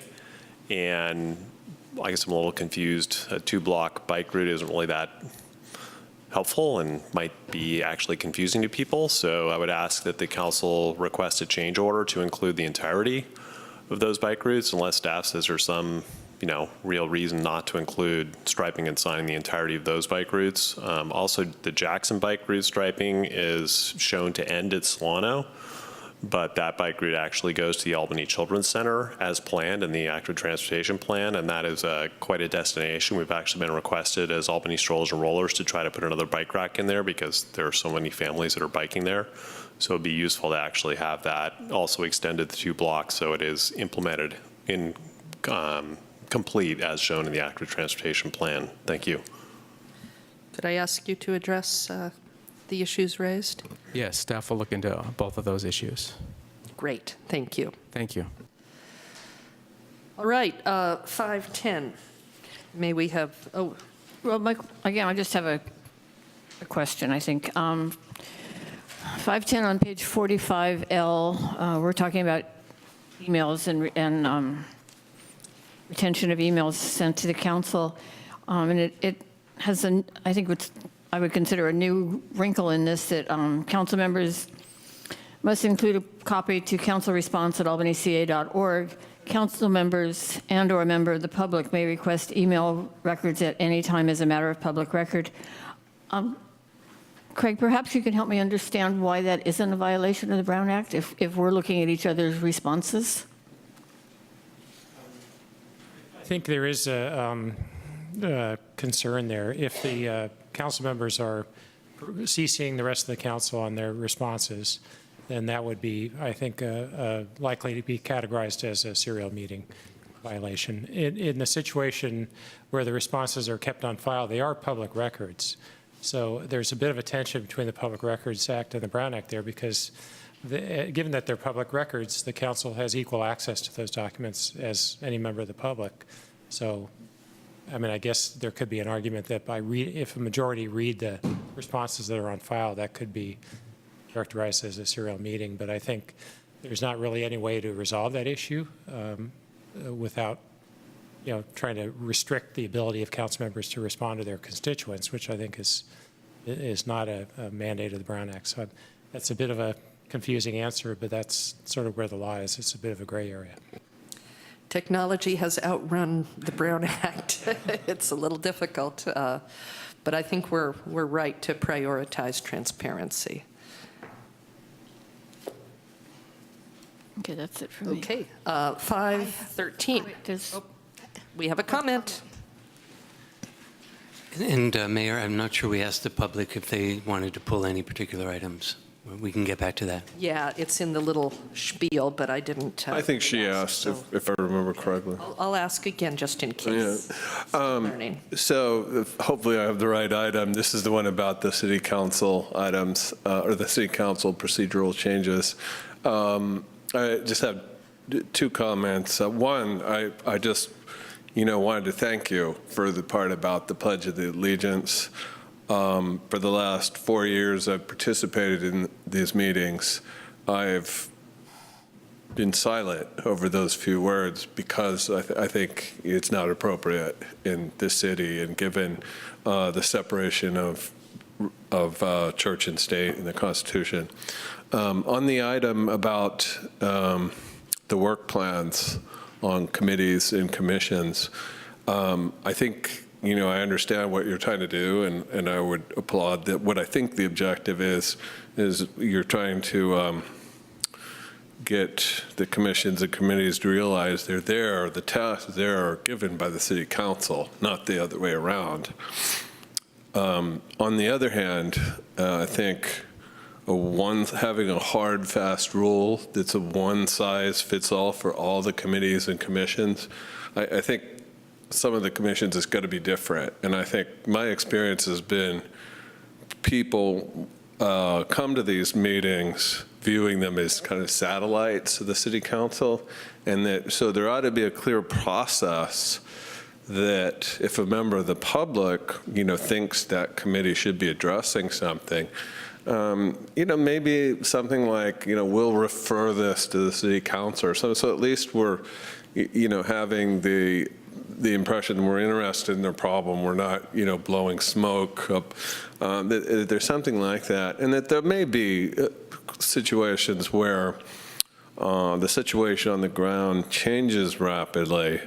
But on the other hand, coming back to, my experience particularly with the Social and Economic Justice Commission, it was always like, well, what's the issue of the week that we're going to try to put on the work plan? And I think the other area in there is the emails that get passed around. Like a member of the committee will ask the staff liaison to forward an email to the other members about something that's not on our work plan. And typically the staff liaison will, what are they supposed to do? If they say no, then, they're kind of obstructing progress. On the other hand, maybe they're facilitating a Brown Act violation, who knows? So anyway, so that's my suggestion, is you might want to rethink this a little bit, not have such a hard, fast rule. Thank you. Thank you.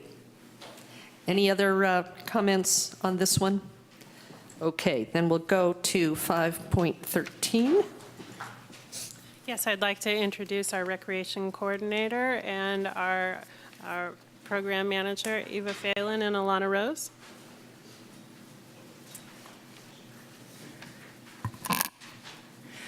Good evening, Mayor and council members. I'm Eva Phelan. I'm the Senior Recreation Supervisor at the Recreation and Community Services Department. We're excited to be here tonight to tell you a little bit more about the Recreation Programs Youth Scholarship Program. And without further ado, I'm going to introduce my colleague, Alana Rose, who is one of our fabulous coordinators at the Recreation Department. So.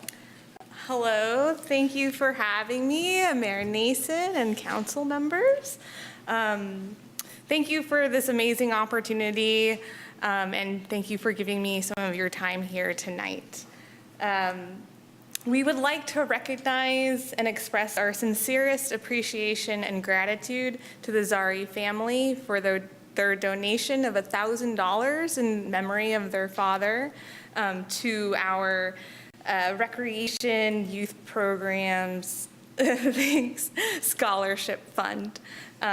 Without this, it would be nearly impossible to start issuing out scholarship awards to families this year. Mr. Zari was a longtime Albany business owner of over 30 years. The shop is still there. And some of his friendly and caring vibes are still there as well, if you ever go in there.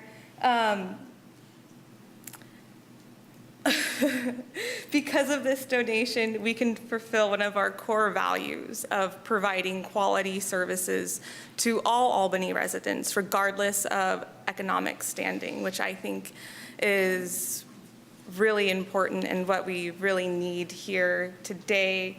Because without this, these families won't have access to our programs. And just imagine how many Albany families we can help if we all just went that little extra square mile and maybe donated $1 to this Recreation Programs Youth Scholarship Fund. So, thank you. And we have one more thing. Yes, we do have one more thing. We do have one more thing. We do have a sweet little surprise goodie bag for the Zari family. Hi, thank you. They're all here. We have 5 of the 6 brothers and sisters here tonight. So we just want to publicly acknowledge their donation and thank them very much. So if you guys want to come on up. Well, maybe we'll just stand in the middle here.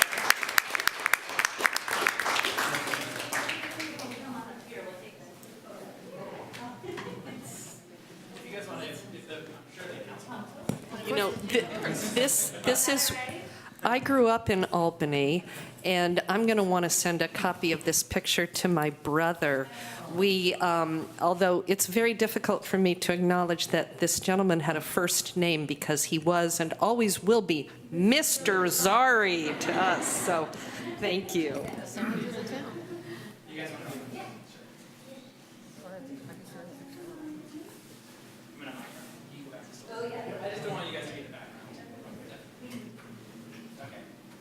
Say sandwiches.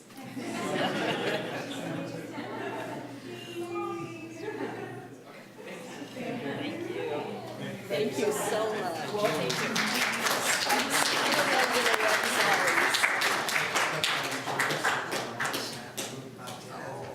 Oh, how lovely. Richest man in town, yes, Yes, yes. It was always, thank you. It's always good.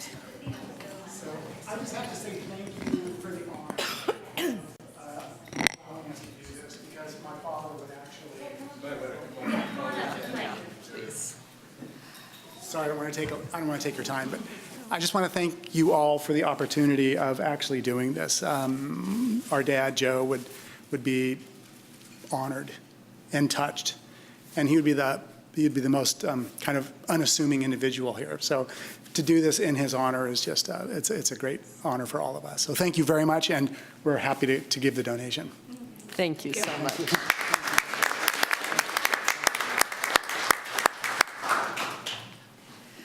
Okay, just to be sure, is there anyone in the audience among the residents and friends in attendance who would like to pull an item from the consent calendar that has not been pulled? Okay, then I will accept a motion. I move the consent calendar. Second.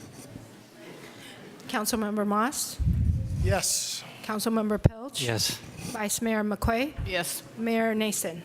Yes. Okay, it's time for Good of the City. Good of the City is a time for persons desiring to address the City Council on an item that is not on the agenda. Please note that city policy limits each speaker to 3 minutes. The Brown Act limits the Council's ability to take and/or discuss items that are not on the agenda. Therefore, such items are normally referred to staff for comment or to a future agenda. Do we have speaker cards? Yes. I have 2, Ed Field and Brian Beal.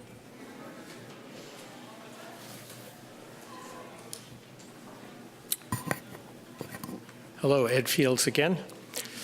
Last month, you approved the expenditure of $452,000 for Cotonesis Creek maintenance. There was no maintenance plan presented.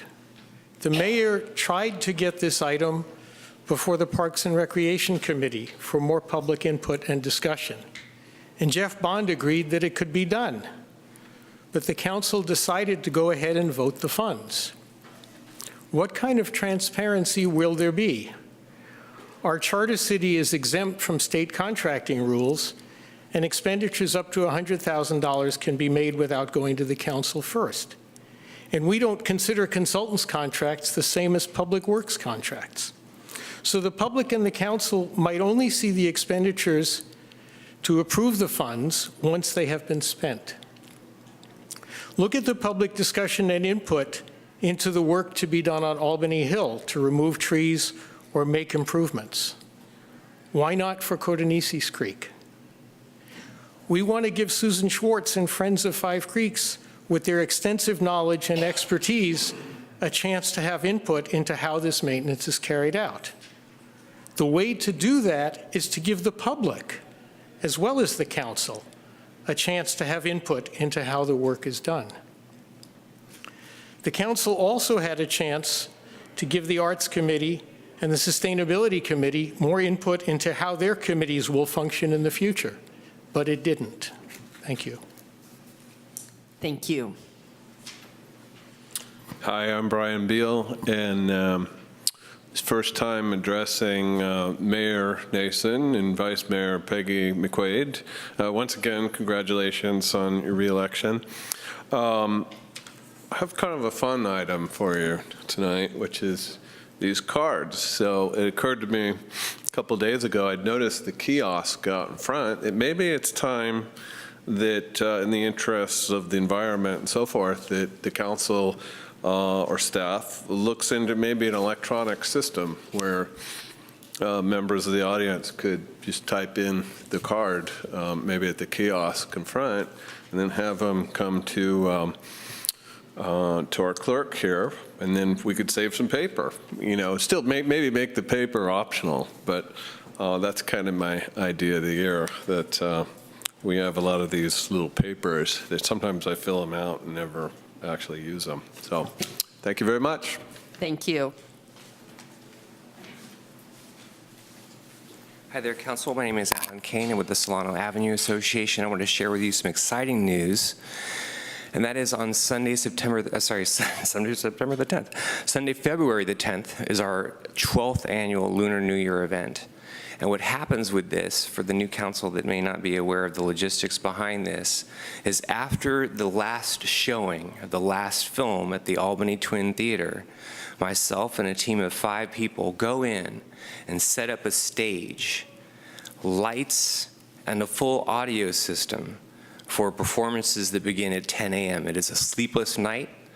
Sometimes when they have the Rocky Horror Picture Show, we can't start setting up for our Lunar New Year event until 2 or 3 in the morning, which actually puts us under pressure for that 10 a.m. deadline.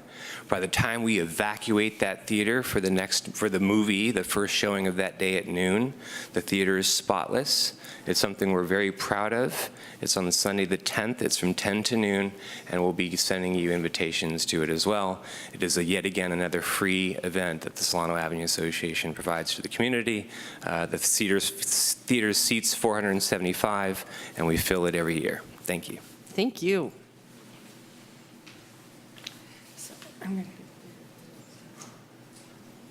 Great, okay.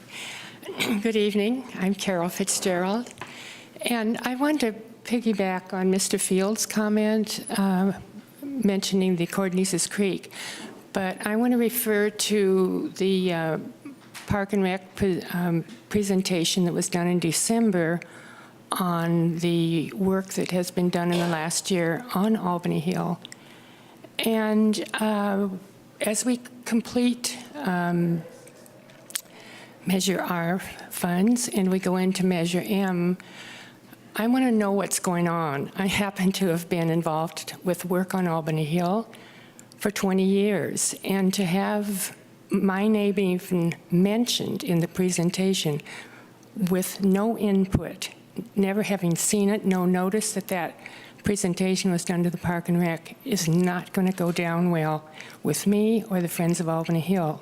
So I want to know when these presentations go on and when the work that's being done on Albany Hill, vegetation, I want to know in advance. And we've had wonderful experience with Public Works, but with the vegetation manager, that is not the case. And so I'd like that to be remedied. Thank you. Thank you. Any other good of the city?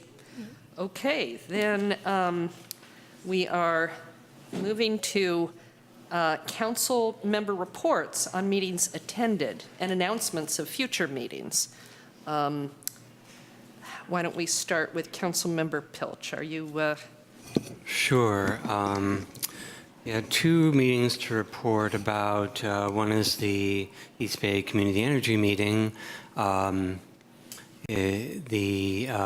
we did see presentations of the opt-outs as well as the opt-ups for the various cities. And I don't have that in front of me, but I can summarize that the opt-outs are very low. They were I think the budgets accounted for up to 5%, and they remain around 2% for most cities for the opt-outs. So that's great. The opt-ups remain also, though, very modest. In the, I think, I'm not even sure I should give a percentage, but it's pretty modest range. It should be noted that both Hayward and Albany had their customers enroll in the Brilliant 100. And the Piedmont, by default, enrolled their residents, their ratepayers in Renewable 100. But both Hayward and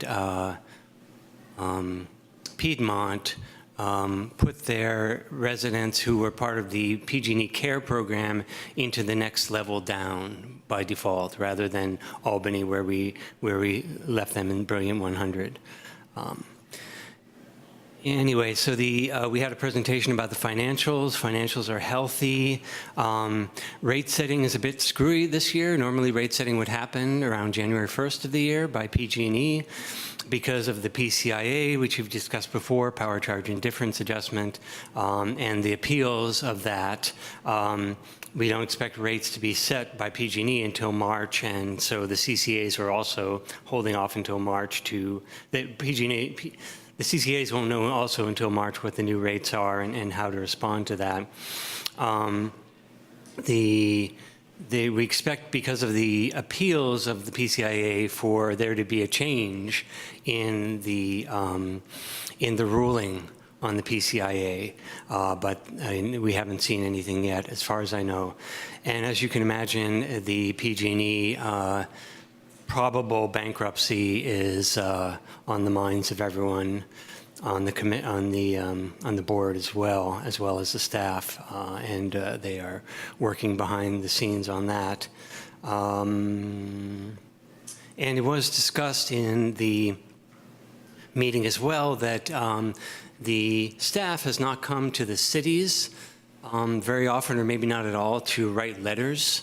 And one of the council members, a council member from Hayward, I believe, spoke up and encouraged the staff to use the cities as appropriate, as needed, if they need some letter writing power or other, resolutions passed, that sort of thing. And I think that does it for the EBCE meeting. I also went to the League of California Cities Policy Committee meetings, and I think you were there, Mayor, as well, or at least I saw you roaming about the hallways. I was there for a portion of the discussion. Okay, yeah. So I was I'm part of the Environmental Quality Policy Committee. We, in the first meeting of the year, usually not a lot happens. We set kind of a work plan or goals for the year. We did bring air quality. I did bring air quality to that committee as a concern, and that committee ended up setting 4 goals, and unfortunately I did not write them down, and they haven't been sent to me yet. But I know that I think I know 3 of them. One is water. One is wastewater, which we don't, not really an issue for our city. The other one is recycling. The recycling markets, the loss of recycling markets from loss of recycling market in China, and that was brought up by a number of cities. And then a number of cities also brought up the CCAs and the what some would call the attacks on CCAs, and how cities need to be shielded from issues from those who wanting to from things that might affect the CCAs. We also have it's a great meeting because we also get a overview of all kinds of issues, and just very briefly at high level, Californian budget is in great shape, but it was also noted that a recession might be coming. Jerry Brown said something about this before he left office. Median incomes have come back, but inflation-adjusted incomes are actually behind, so there is a widening economic gap in California, and I assume elsewhere as well. That was noted. And of course, housing was a huge issue in general in those meetings. Oh, one more thing I'll say, that we did get a presentation from the Institute of Local Government, who has programs to help with climate action in cities, and I've spoken with staff a little bit about those programs, and I urge you to check out the California Department of Conservation. They also did a presentation, and they have a website on which they have quite a number of maps of all sorts of things: geological maps, maps of weather, maps of I can't remember off the top of my head, but fascinating place to spend a little bit of time, California Department of Conservation, and I think that's it for meetings, but I may have missed one. Thank you. Thank you. Vice Mayor McQuaid. Okay, I was fortunate enough to attend the Songs on Solano before the holidays, which was presented by the Recreation Department, and as usual, was an absolutely charming event with amazing s'mores that were, I guess they were good. They were sure sticky. And lots of families, lots of kids just having a wonderful time. I went with the mayor to attend the mayor's conference. We had a United Against Hate sort of wrap up and start preparing for next year. As part of the League of California Cities, Council Member Pilch and I met with Assembly Member Buffy Wicks. Had a little time to chat with her and sort of introduce ourselves a little more. I attended the art opening for the new show at the community center. With the mayor, I went to the 2x2x2.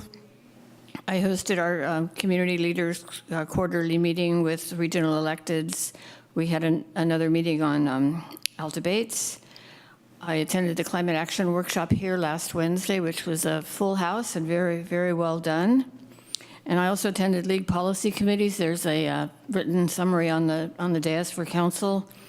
I'm fortunate enough to sit on 2 committees this year, public safety and community services. And we are looking forward to a busy, busy year. Thank you. Councilmember Maas. I only have one meeting to report on. For this month, I attended the Housing Authority of the County of Alameda. Not much of a meeting. The main topic was bloodborne pathogen exposure control plan for the workers. But the takeaway, which I found interesting, was the information that the voucher program for housing vouchers is funded through February. But if the shutdown does not end, people getting vouchers will be out of luck by the end of February for rent. So what's going on in Washington does affect us, or can affect us in big ways. Very disturbing. Yeah. Okay, I attended quite a few meetings, so some of which have already been mentioned, so I'll run through it very quickly.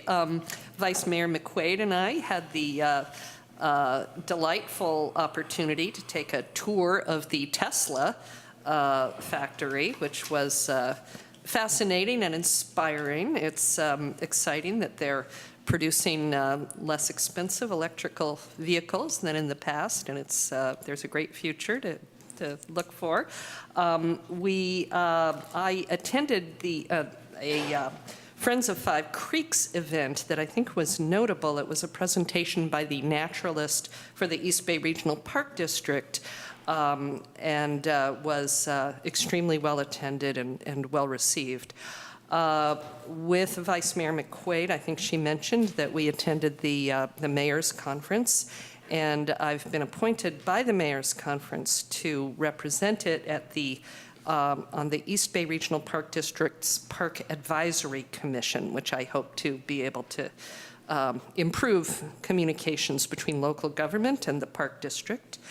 I attended a programs meeting of the Stop Waste Authority, which was very interesting, and I'm going to post, I'll make sure that we get on our website some of this information, because it was largely regarding grant programs, and given our very creative and environmentally oriented and excited community, I think that they're wonderful ideas for people to look at and maybe come up with additional grant fundable ideas of their own. I attended the kickoff for the Richmond Ferry, which is a great new transportation asset for us, and an ACTC committee meeting, which was primarily about the Port of Oakland, but was fascinating and very important to our local economy. As Vice Mayor McQuaid mentioned, we attended the community leaders meeting and the 2x2 and the 2x2x2. We had one meeting with the school district and one that included the UC Village. I went for a 3-day conference of the new mayors and new council members conference of the League of California Cities. And I will make reports in writing for those who are interested, and try to get that onto our website soon. All right, let's see. We have city manager report. I'd like to welcome our new senior recreation supervisor, Heather Posner. She is primarily in our child care facility and doing a fantastic job. We welcome her. The next Albany CERT meeting, the community disaster preparedness, 2 things actually on disaster preparedness. One is a shelter management class that will be held February 23rd from 9 to 5. Food is provided. This is at the senior center, and the intent of the class is really for those interested in rolling up their sleeves and learning about managing shelters if and when we have when we have a disaster. So the next CERT, Community Emergency Response Team community meeting, this is kind of an offshoot of CERT, will be on January 30th from 7 to 8:30. The focus of this meeting will be a presentation by Suzanne Frew on increasing the resilience and sustainability of diverse communities. We've also had some very well-received presentations from our police department to local community groups, one of which was Belmont Village on senior fraud prevention, and that was very well attended. If anyone in our community, any type of organization, business, or neighborhood is interested, they can contact our neighborhood services coordinator, Sid Schoenfeld, for more information, and his contact information is on our website. A couple of updates from our Public Works Department. Our sewer rehab project, the contractor is currently working to wrap up their activities on Tevlin and Ordway. That should be completed by the end of next week. The contractor will move on to Curtis and Ventura. We've done some really helpful noticing to the community. It's been in the school eateries as well for those that drop off at Marin, so folks are aware, and accommodations have been made to help work with the life balance that occurs in that area, and the work will start a little bit later to help facilitate drop-off and pickup of students. I really appreciate our Public Works Department for seeing that through. Also, in terms of urban forestry, we have a lot of liquid ambers in our commercial sector, and something that, and throughout major arterials in town, something that our urban forester has tried to do proactively is do a really applied pruning to these trees, and it's actually helped with these last storms. We haven't seen as many failures, so that's an excellent thing, always. And again, a thank you to those that attended the Climate Action and Adaptation Workshop this past Wednesday. It was a great turnout. In terms of next steps, there will be some stakeholder meetings in February, and of course, engage with our Climate Action Committee for ongoing updates on that process. Thank you. Thank you. So we're ready to move into presentations. 8-1, CIP number 41009, Albany Hill access improvements. May we have a staff report?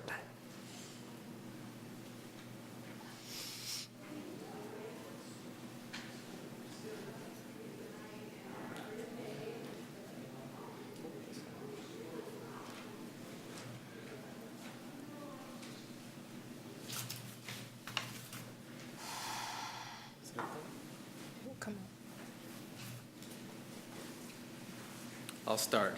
Okay.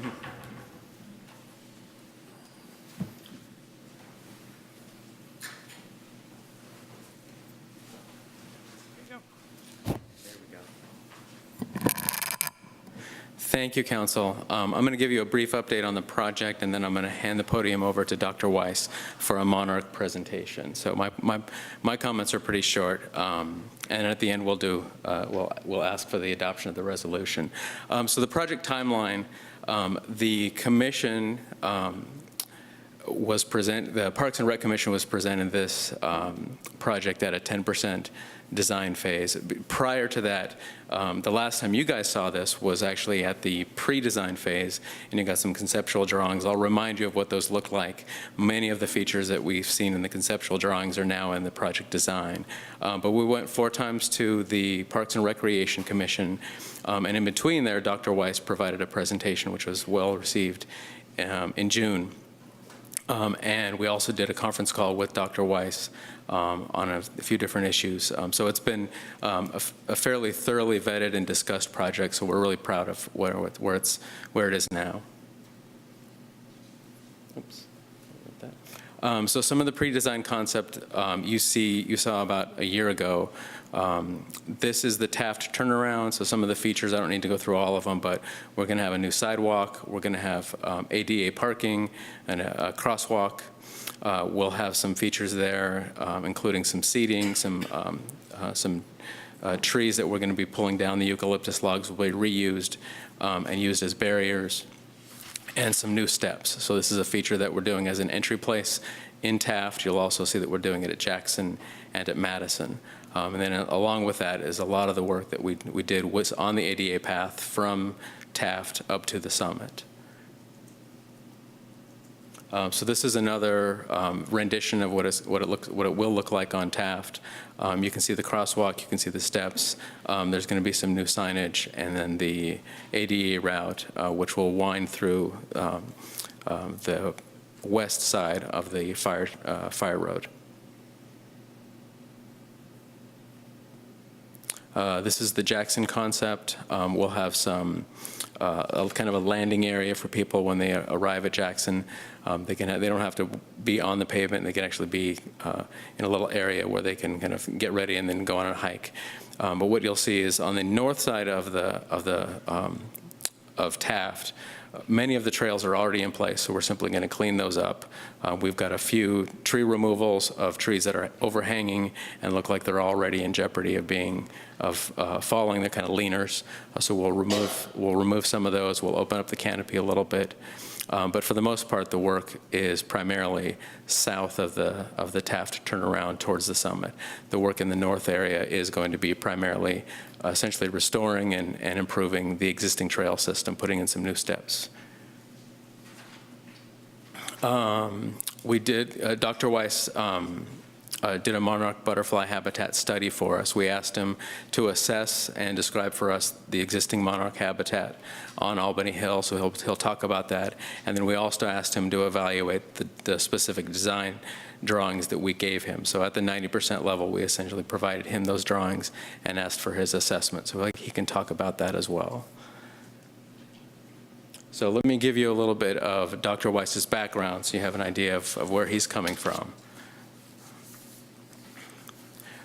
Dr. Weiss founded Creekside Science in 2006. So he's a leader in California and on the West Coast on monarch habitat research, preservation, and rehabilitation.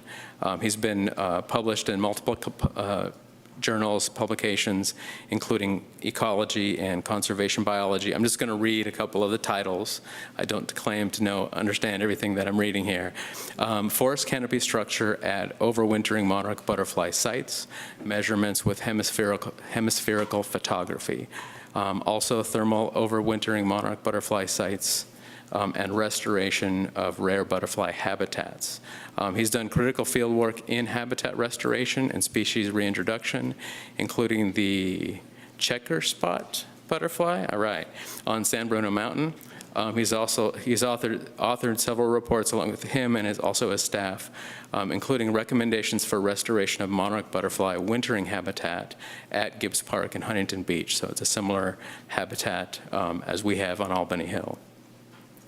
So again, I gave you an idea of what we tasked Dr. Weiss with doing, which was to give us an idea of what Albany Hill, what we have as a resource in Albany Hill, and then also specifically to talk about his work, to talk about the project and its impacts. So I'm going to load up Dr. Weiss's presentation, and then we'll go from there.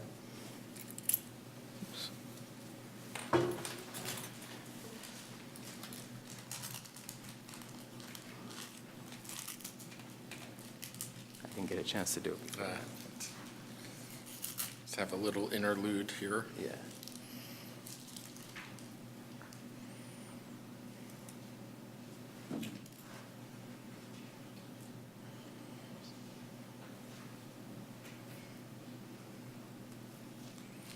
Albany, here we go.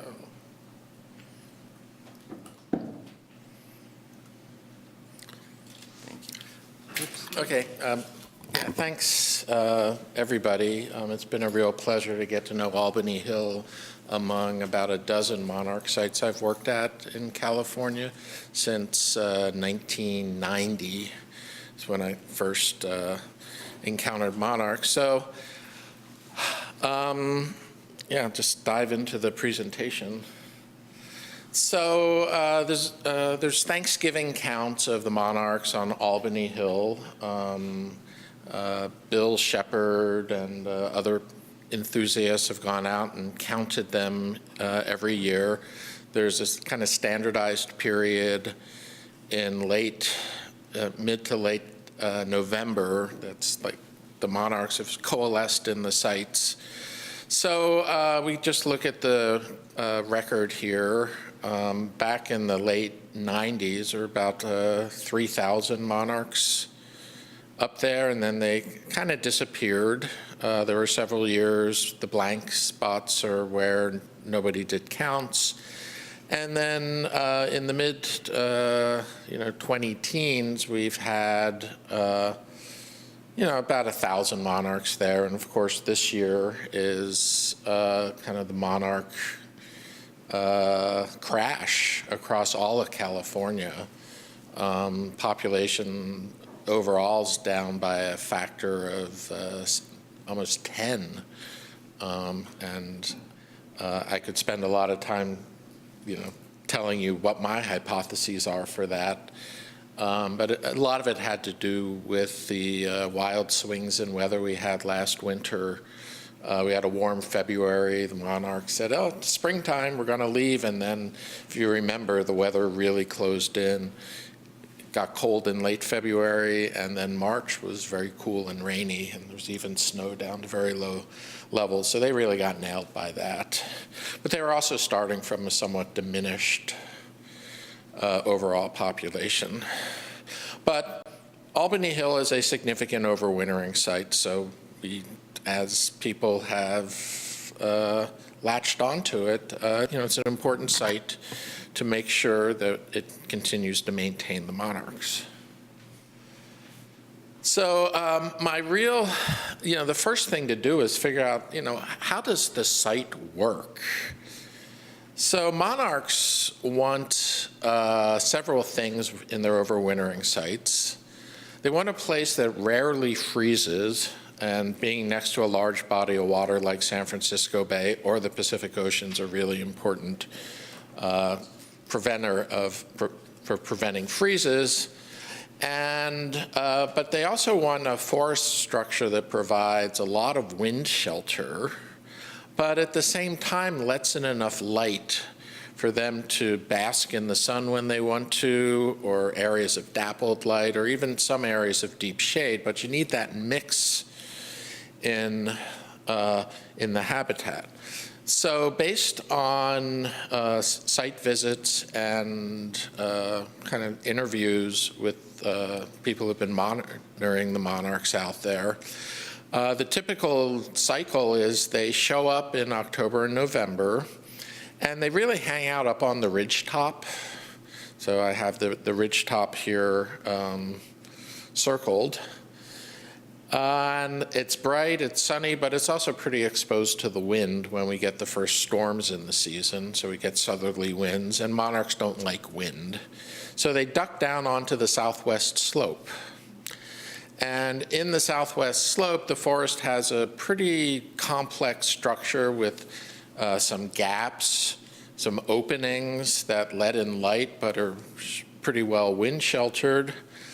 And then some kind of, real kind of rugged trees and gaps. So in that area on the southwest slope, there's a lot of little nooks and crannies where the monarchs can make their way in. So all of those little dots are places where I took a hemispherical canopy photo, which comes up with an image like this. So what this is, it's a fisheye lens. It gives you a full 180-degree field of view.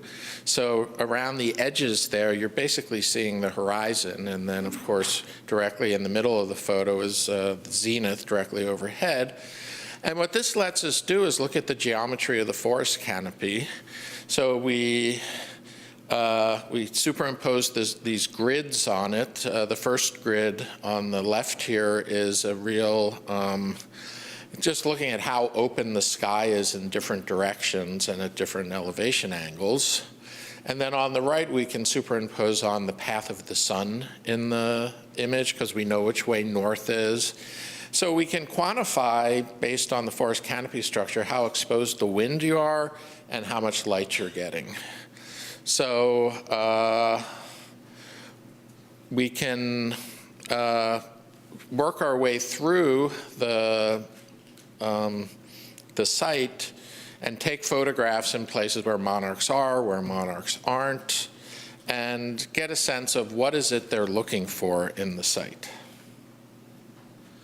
So here are 4 sites up along the ridge top. First thing, south is at the bottom of the photograph, north is at the top. East is on the left and west is on the right, and it's opposite that you have on a map because we're looking up rather than down. So I don't want to twist your brains around too much there, but it's just, that's the way it works. But the key thing on the ridge top here is you're getting a lot of light. There's a lot of open sky to the south where the sun paths are. Monarchs really like that until the wind comes up. And the wind comes up out of the south when we get our first storms. So they tend to leave these sites. You'll notice in the upper right one, you can see the infamous cross. Just give you a sense of where you are on that one. Here's what it looks like when we get into where they actually cluster. See, it's a lot more closed off around the edges, so it's very sheltered from the wind. But there's a lot of dappled light coming through the forest canopy, and the monarchs really like that.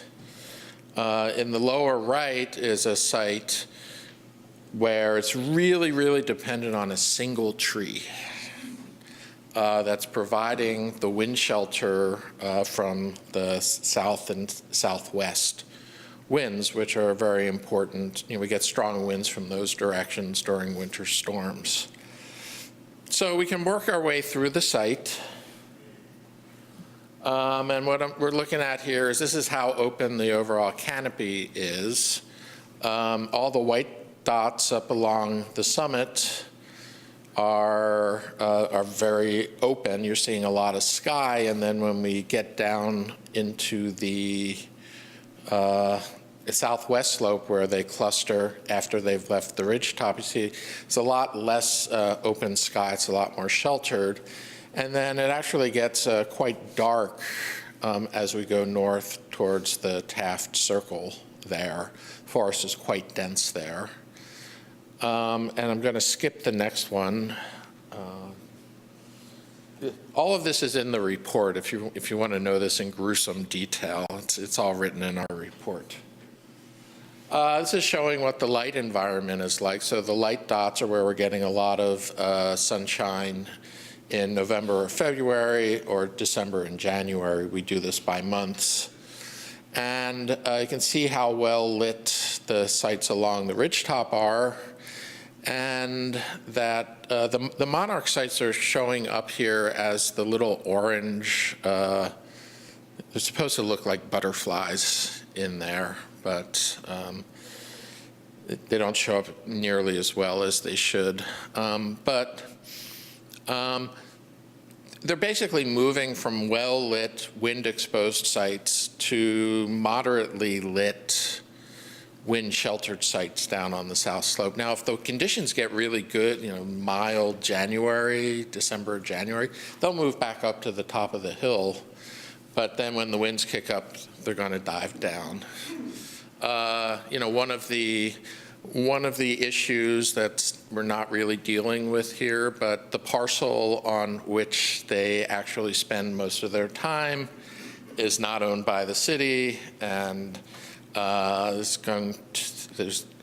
definitely some potential for some conflict depending on what the development plans are there, but that's beyond the scope of this. Now, the wind is what's really driving them around. So what I've done is I've circled the sites where they like to spend their time after the winter is really closed in. And And you can see the direction of the arrows, the wind direction. So this upper left is wind from the southwest. You see the arrows are pointed that way. And the larger the arrow is, the more exposed you are. And you can see that the arrows tend to be rather small, especially down on the southern part of inside that circle. So it's very well wind sheltered. South wind, again, we're very well wind sheltered. Southeast winds tend to be the strongest and is very well wind sheltered from the southeast because of the hill itself. And then we have east winds, northeast, north. The north and the northwest winds are really important directions because we often get very strong northwest and north winds. I think today we actually had some pretty strong north winds early in the day. And then we get the west wind coming kind of right through the Golden Gate there, and it's pretty well sheltered from that. So it's providing a lot of wind shelter, and that's why the monarchs are down there off of the ridge top.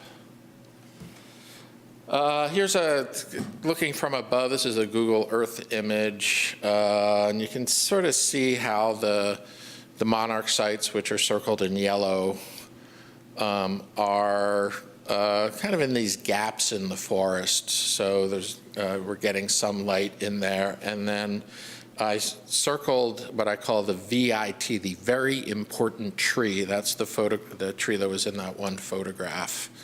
That's really providing the wind shelter for those two sites just to the north of it. So we have a good understanding of how the site works. They kind of do the same routine every year. Of course, this year it was really hard to figure out their routine because there were so few of them. It's kind of and they're also really can be hard to find in that forest. In case you haven't noticed, there's a very thick understory of poison oak, so it's really hard to get around in there.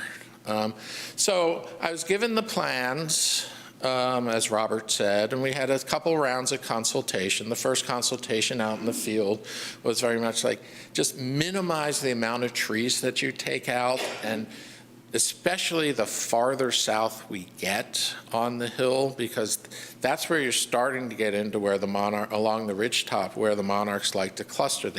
They're not known from the area, from the Taft Circle down a couple of hundred yards. So they came back with these plans, and the tree removals are all up towards Taft. And there's actually only one tree that's getting taken out that was even close to where the monarchs like to cluster.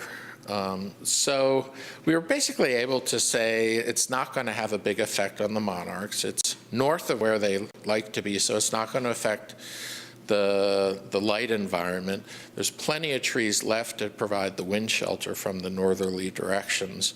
So we were able to make a pretty strong determination that the plans as drawn here are not going to have a big effect, or not going to have any effect on the monarch as far as we can have, because the main action is south of here.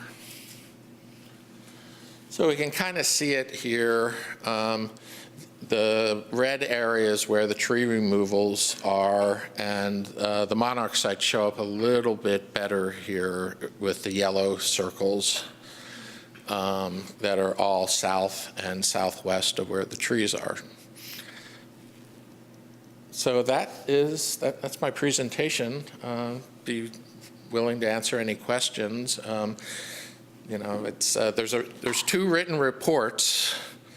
So it is written down, which that's my job. Try to make it as transparent as possible. So thank you. Questions from the council? I'd have a quick one. You say you study other sites. How significant is Albany Hill in the number of sites that you look at, I presume all in California? Yeah, from Huntington Beach up into Marin. That is actually made a table in the report that showed Albany Hill relative to the other Bay Area sites. And in the Bay Area, it's a really significant site. Ardenwood Regional Park down in Fremont area really is that, and then the San Leandro Golf Course are like the two other large sites. So it ranks up in the top sites in the Bay Area. California as a whole, it's it's a moderate site. It's not moderate-sized sites. I mean, whenever you get 1,000 monarchs in a site, that's pretty good. And it's significant because it's here and it's what we have to work with. So a follow-up question. Your report was kind of cast judgment on which trees were being taken out and if they'd have any damage. Are there things that we could be doing to increase the monarch population, either in tree plantings or? Yeah, we were thinking of going in that direction a little bit, but because the areas where you would want to do the habitat restoration, which would actually involve cutting some holes in the forest, because a lot of the forest is just too dense and dark for them. But if you create a nice wind-sheltered gap, they'll be pretty good at finding it, using the existing microsites as sort of our model. Those are on that southwest parcel, where the monarchs are, and then also behind the high-rise. So you're kind of getting out of the city jurisdiction, and kind of leave that. Yeah, that was going to be my point, is the trees we're removing are on city property. So to the effect that we can open up canopy on city property. It's a policy issue to go into non-city property and remove somebody else's tree. So we didn't do that in this as part of this project. Yeah, so I think there's lots of opportunities around the hill for some little bit of management, basically opening up the forest in very select spots. I mean, we're talking about taking out a few trees here and there and seeing what happens. But that's a much longer term, and it's a bigger policy issue with what do you do on other people's properties. Thank you. Okay, thank you. Thank you. Yep, there we go.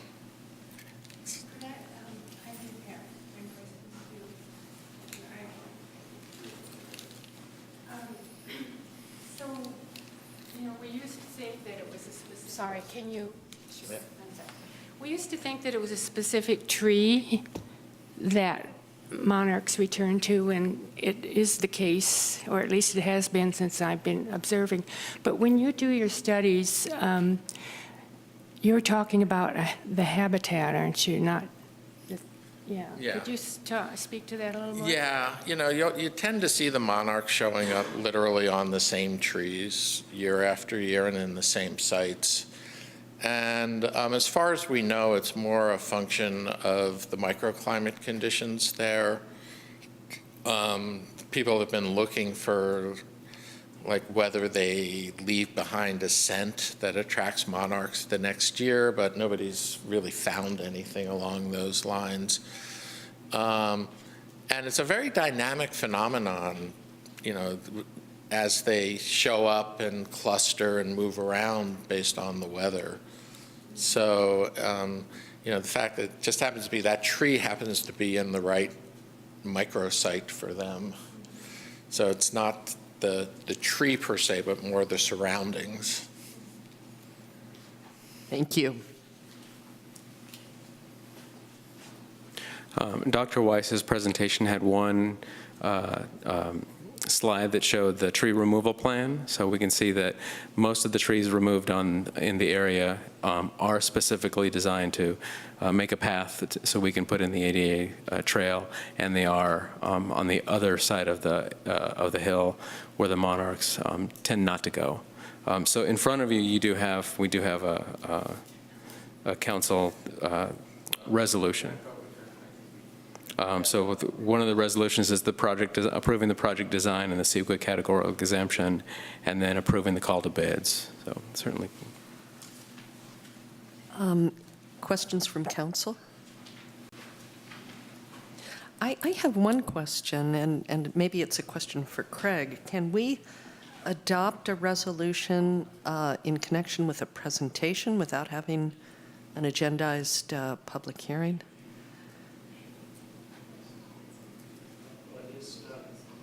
The agenda item does reference approval of the resolution, so yes, I think that's properly agendized. Okay, good. The council also updated their rules of procedure and orders specifically on presentation so that action can be taken.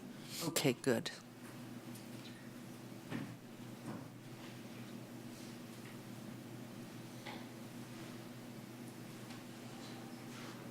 Were there any other questions?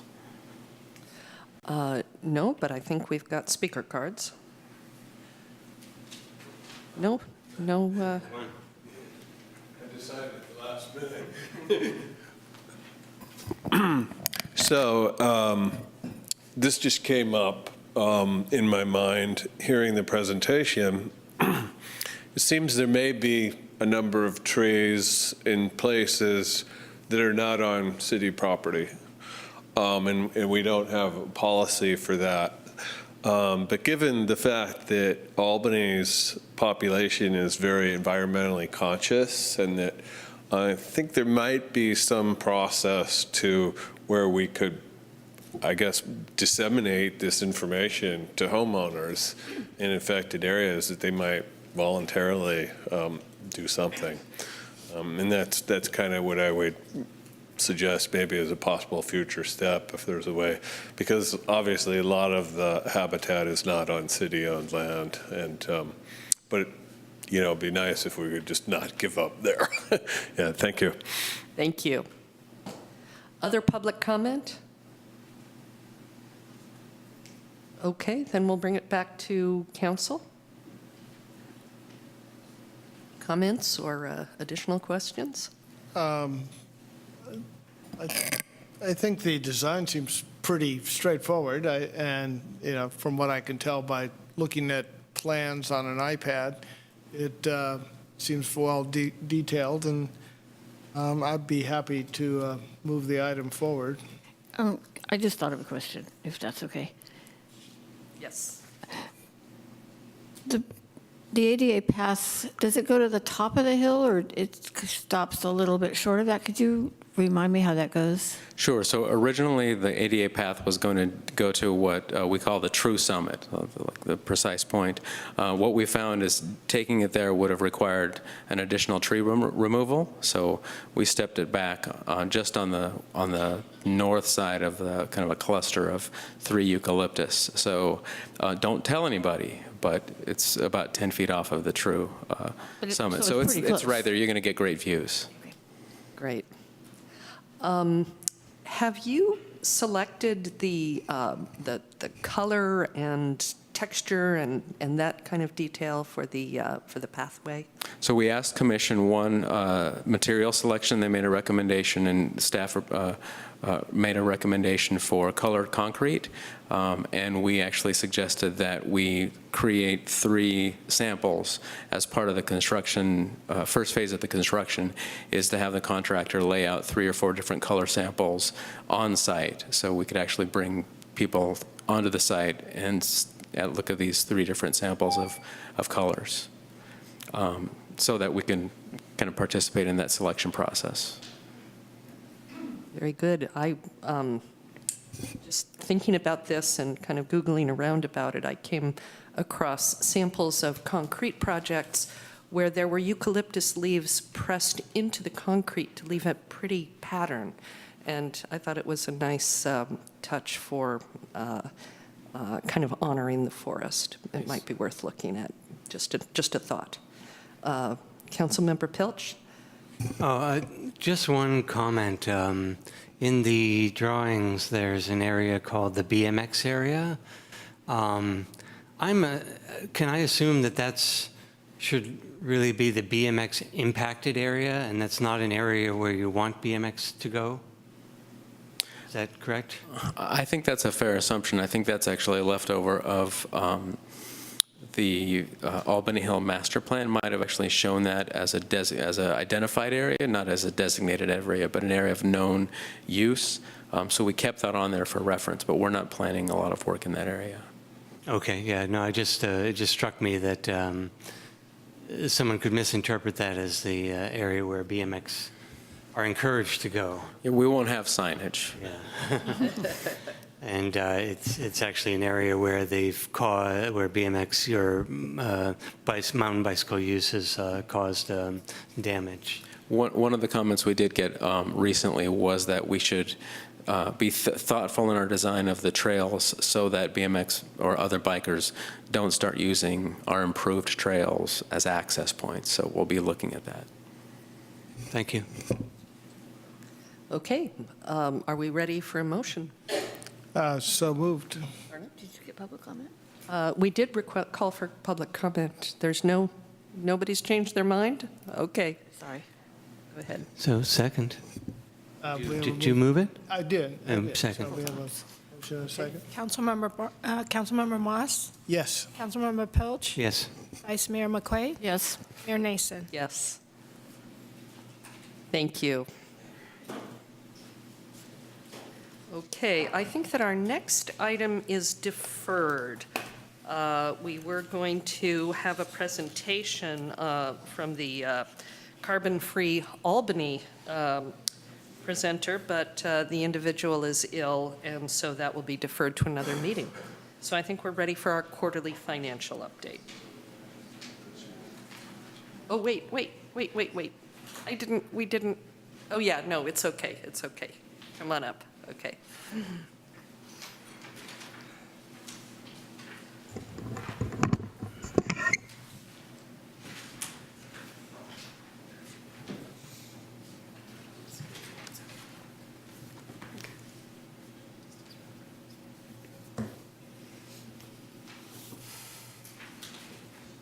All right, so it looks like, looking at the finances, I just did the general fund this time. I'm going to find a different way to present the special revenue funds, because I think without a fund balance, it's slightly misleading. It looks like a lot of them are overspent.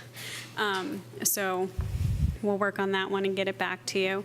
But with the general fund, the expenses are on track. Overall, we're at 41% when we're 50% of the way through the year. And revenues look to be a little behind, but it's kind of typical for where we are. We haven't gotten all our business license revenue in, and there's, some other things that are, they come later in the year.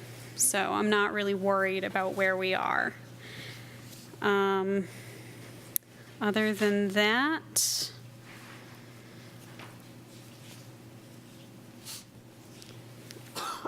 I guess my staff report talks about business licenses. We are a little late on that. I submitted a request in November to get the form updated, and the company is still working on that update. I am hoping that that will be done this week. I got the second proof today and submitted it back to them with a few spelling issues. And as soon as we get that out, the revenue will come in. It's not technically due until January 31st anyway, so, but businesses have started coming in to pay. That's it. Any questions? Okay, any questions from the council? Questions? Okay. I guess I'd make a quick comment, because this says the city is in good financial health overall. It's good to hear. I do have some skepticism, because I feel like, gee, we have to look at our paving. In a way, it's like borrowing money to let, as if pavement goes downhill, because somebody in the future is going to have to pay for that. And we have, pension liabilities and all those kinds of things. I think there's a lot that goes into an evaluation of financial health overall. But it sounds like on these specific metrics, things are fine. Yes. So thank you so much, Heather. I'm here for the next one too, so. And back we go to the presentation of the proposed update to the fiscal year 2018 and 19 operating budget.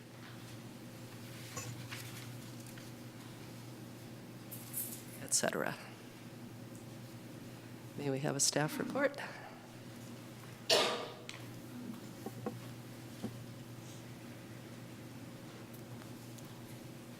All right, so there were a handful of items that were omitted from the original budget in regards to part-time salaries and in regards to benefits.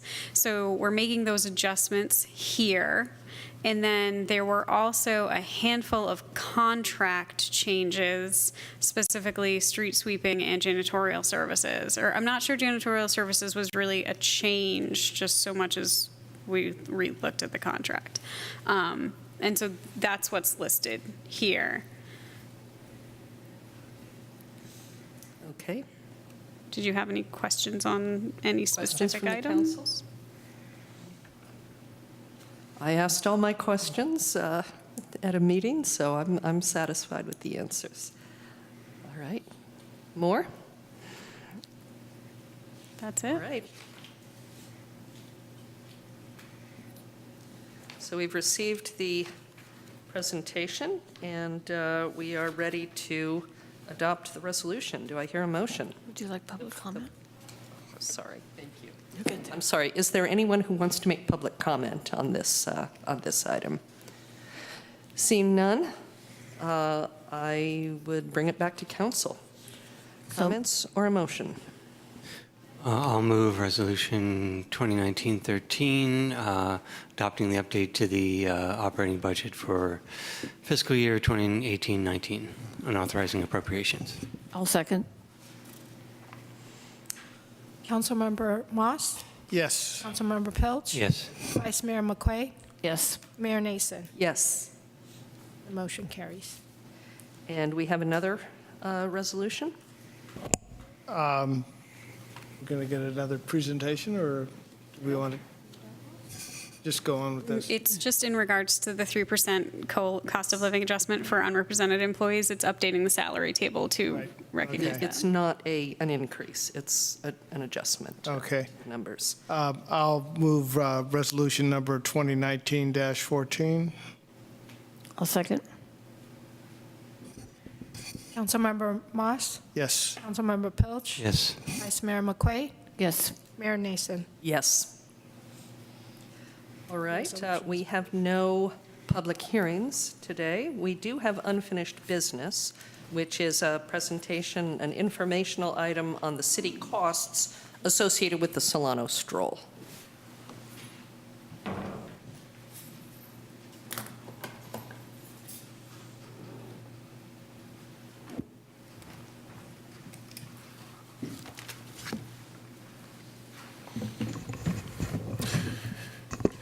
Good evening, Mayor and council members. At your May 21st, 2018 council meeting, you took action to authorize staff to issue an encroachment permit for the stroll. As part of that discussion that evening, you asked for a follow-up report that provides some more details on the detailed information on city staff costs related to supporting the stroll. During the past several years, city staff have been working with the Solano Avenue Association very well to modernize, I would say, our conditions of approval associated with the event. And our focus at the city level is to ensure that we're using the best practices in safety and event management, and to do our best to minimize the impact on nearby residents and businesses. Some of the things that we've updated in the last few years, and we'll continue to work with them, the Solano Avenue Associations on, include updating the vendor booth fire safety requirements and looking at that a little bit more carefully, additional emergency medical staffing, establishing some public safety emergency response routes, north-south routes through the stroll in case there is an emergency elsewhere in the city and our personnel need to get across the stroll, across Solano Avenue. Also placement of safety barriers at selected intersections, improving the handling of compostable and recyclable materials, and safety inspections in the morning of the stroll. Following the 2018 stroll, city staff from each of the major departments that are involved reviewed their staffing levels and overtime costs. And the details of that are in your attachment to the staff report. The primary departments involved are the public safety departments, police and fire, as well as public works, and community development has a relatively modest amount of staff time. Overall, combining all the city staff involved in one way or the other, there are a total of 37 staff people that are involved with the event, either in the planning, the setup, staffing the event itself, or the cleanup. And we're estimating that the total staff hours are approximately 500 hours, again, through all 4 phases of the event. In terms of expenses, there are kind of 2 categories. The first is what we call direct out-of-pocket expenses. These are expenses that if we didn't do the event, we otherwise wouldn't have incurred, and that's primarily staff overtime for the staff positions that are eligible for overtime. And that's approximately $21,500 in direct out-of-pocket expenses. In addition, we do provide $5,000 to the Solano Avenue Association to be an event sponsor. There's also indirect staff time, and that's time that is people who are working their normal work hours. So they would get their salary one way or the other, but they're working on this rather than something else. And depending on how you want to look at this event, would roughly estimate another $15,000 in staff costs associated with that indirect costs. And in terms of the direct out-of-pocket costs, I should note that we absorb that in our normal operating budgets, and we don't attempt to recover that from the event or any of the vendors. Be happy to answer any questions. Questions from the council?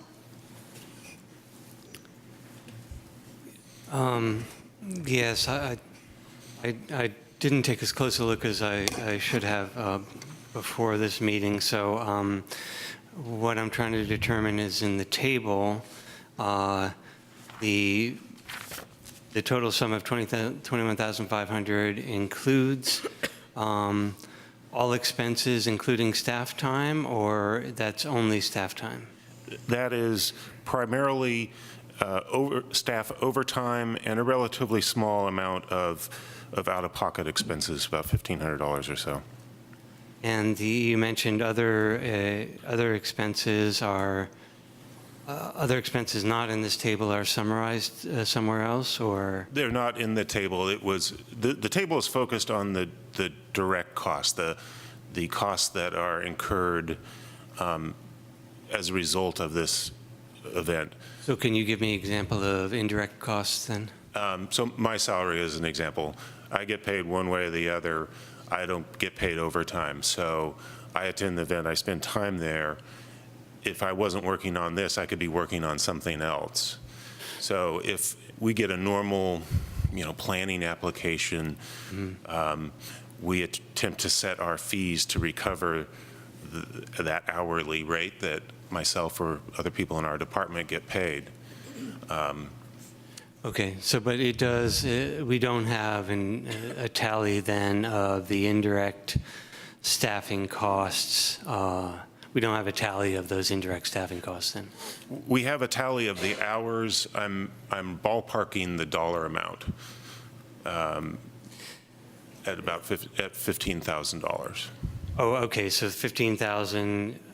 So the total cost would be the 21,500 plus the 15,000. Correct. Got it. Okay, thank you.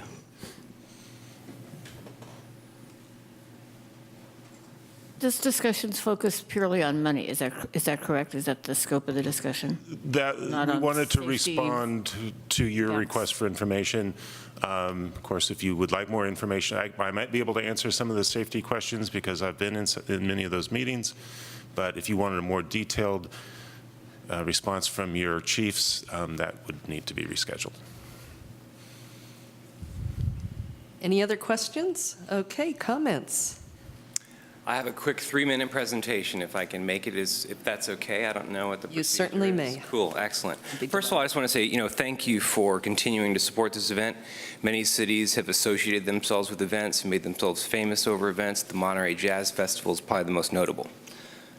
Following the who, what, where, when, and how format, we're going to breeze through this real quick, just considering the time. If I could have access to this laptop, that'd be great. Solano Avenue Stroll were produced by the Solano Avenue Association since 1974. Just some fun facts. Solano Avenue Association is a 15-person voluntary board of directors and 1 beyond full-time staff person. 3 of our volunteers are here tonight. The SAA board is made up of diverse professionals. Most are business owners on or near Solano Avenue. The members of the SAA help fund the cost of the festival while enjoying other benefits of being a member of the association year-round. Solano Avenue Stroll is a free street festival held in Albany, Berkeley, California. It's one of the few festivals statewide that cross into 2 cities' jurisdictions, which is really cool. Every second Sunday in September has nothing to do with Labor Day, and known famously in the Bay Area as one of the most traditionally loved community events. How? So the primary organizing of the festival takes roughly 600 hours, which does not include volunteer hours. So that's roughly 3 months of full-time work dedicated to this event, and we can document that. In 2018, hard expenses for the festival were $35,000. So let's just say that the city's contribution is $35,000. That's paying for hard expenses, and we'll go over that in just a second. And I'm sorry if I sound defensive at times, it's just my nature. 2018 ancillary expenses were $18,000. So that basically covers everything below $500. Printing no parking signs, coffee for volunteers in the morning, an assortment of things. Why do we do this? Well, it's to bring fans and consumers both locally from neighboring communities to enjoy existing businesses while showcasing any new businesses on Solano Avenue. Outside vendors are used to offset the event cost to the SAA members. We locate them in locations along the avenue in non-business areas and in front of businesses who choose not to contribute financially to the event production costs, which are $53,000. Some really interesting numbers here. Oftentimes we hear, this event just draws a lot of out-of-town people, which is great because we love people from out of town. But in 2013, we employed a team of teenagers, and from 10 a.m. to 6 p.m., we polled everyone that walked by Santa Fe in Solano, and the second area was set up at Colusa in Solano. And what we found, polling everybody what their zip codes were, that 73% attended from Alameda County, and 22% from Contra Costa County. We continually look for opportunities to create additional connections to our neighbors in West Contra Costa County. We're just talking about how we're El Cerritos downtown, we're Pinol's downtown. The rest of the people kind of stay in Berkeley where they are at, in the Elmwood or wherever. So the top zip codes in 2013 were 706, number 1, 707, number 2, number 3, 94530. The event features almost 200 nonprofit organizations who are centered in the local area. So that means there are 200 groups that are nonprofits that use this for fundraising. The Alameda County Library gives out more library cards or issues more cards that day. The pet adoption, the Berkeley animal shelters, they do not do on-site adoptions, but that Monday, tons of people that went to the stroll come down, they clear out their shelters. 75 performance groups. It's a once-a-year tourist-level foot traffic and 150 crafters who hand-make their items. So basically, this venue is providing bands with a place to show off, to showcase their talent. It's providing 200 nonprofit organizations as a fundraising and a venue to increase the awareness about what they do, and the 150 handcrafters who sit around a TV and manufacture their products by hand. These are true handcrafters. We'll speculate about the 15,000 that's out there in the cloud that that the city may or may not contribute to. I will speculate there's $15,000 in sales tax generated that day. I know for a fact Albany Subaru sells 2 cars. 2 every year. So the sales tax figures, I think, have to be, addressed eventually, along with the other kind of things that we speculate. As far as the $36,000 that I mentioned in hard expenses, I just want to pass these around real quick. The great news about the $35,000 is that if you're going to be in the event production business, you're getting a bargain.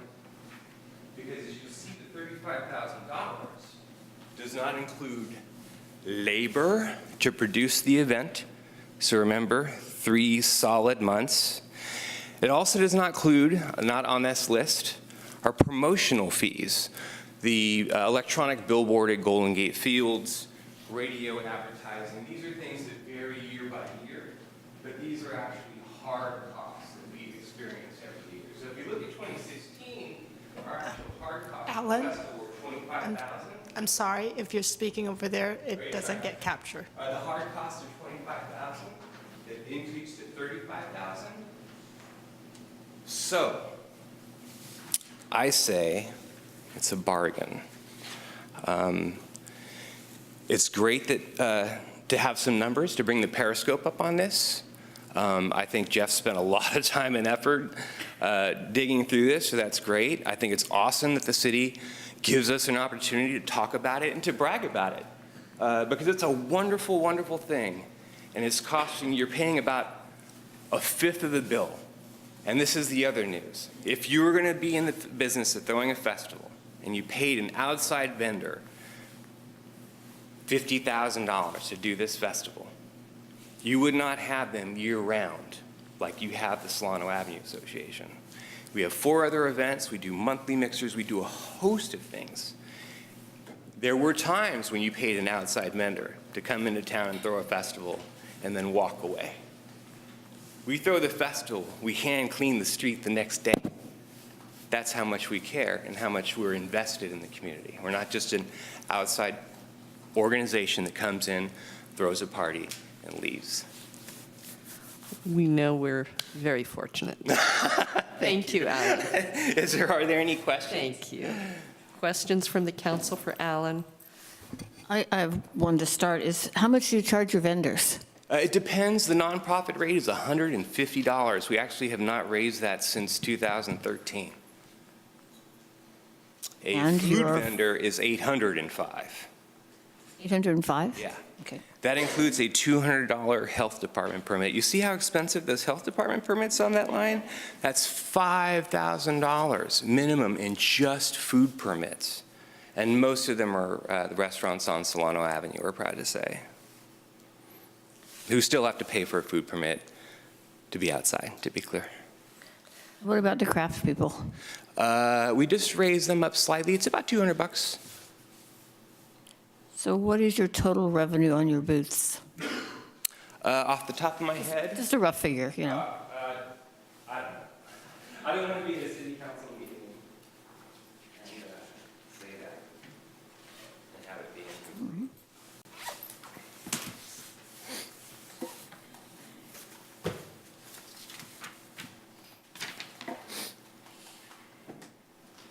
Our gross income in 2017 was $141,624. Okay, I'm sorry to do this to you.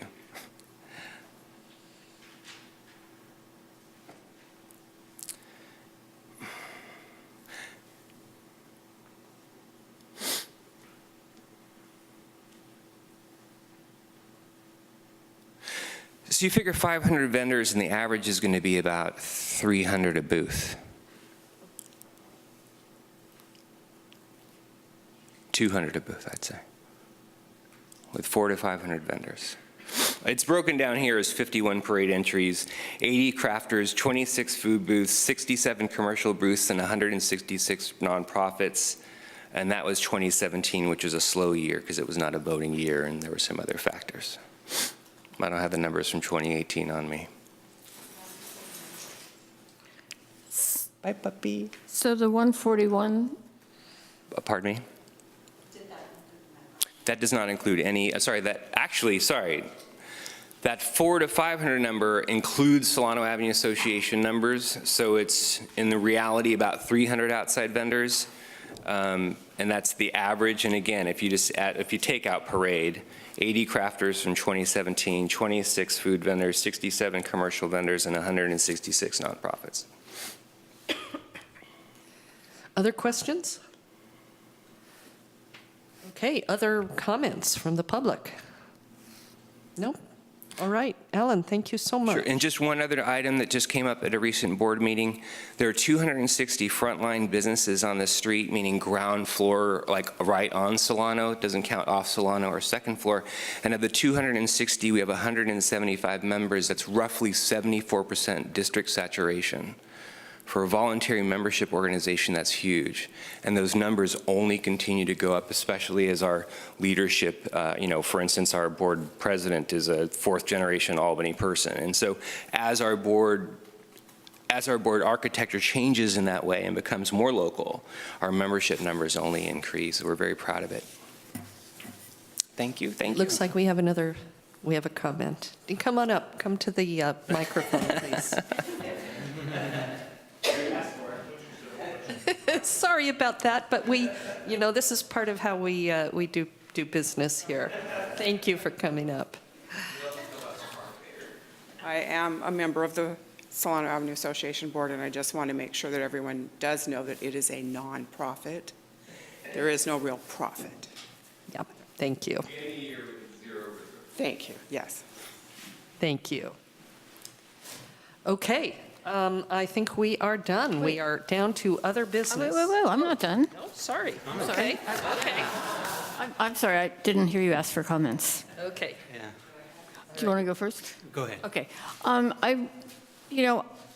Probably being the only person in the room who has been to every single stroll. I remember Thursday nights on Solano. Most of you aren't even that old. Anyway, so take this in the spirit in which it's being given that, and Joey was certainly she thought it was all about her. But anyway, I always have concerns about the safety factor. It's a lot of people, and we live in a very, very scary world. And I would like to have that conversation at some point so that, we are responsible, and I'd like to be sure that our chiefs and you and the city really feel like we can manage this event. Because it's so easy for it to go wrong and then to look back and think, oh. So I would like to have that discussion. And not in a way that says, no, you can't do it, but sort of reassure us as policymakers that we're good. Yeah. Okay, other comments? Sure. I want to thank staff for compiling this information, and thank Alan for his presentation as well. I think it's important. I don't think anyone should feel like they have to be defensive about the preparation of data in this way. I think it's important for transparency, and it's important for the work of the city that we surface all costs, and I look forward to more presentations like this in the future about other programs in the city so that we as a council can decide where we put our resources and where we put our money, or where our resources are going, and if we have to put them somewhere else. I think the Solano Stroll is an awesome and important event, and I would agree with you about, Alan, about all the things that it does for the two cities. To me, the figures show that the hard costs may not be that much, but in a city with limited revenue and limited staff, we do have to be concerned about all costs, but particularly about staff time. So my hope would be that we could figure out a way for us to use less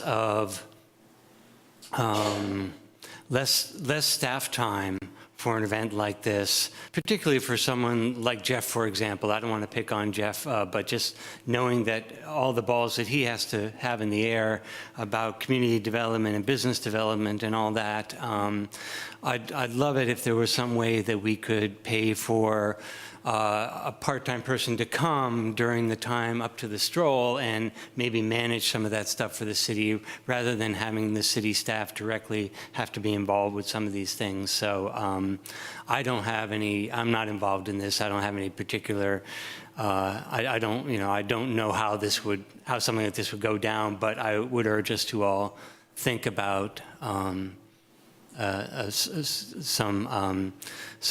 clever solution like that to alleviate the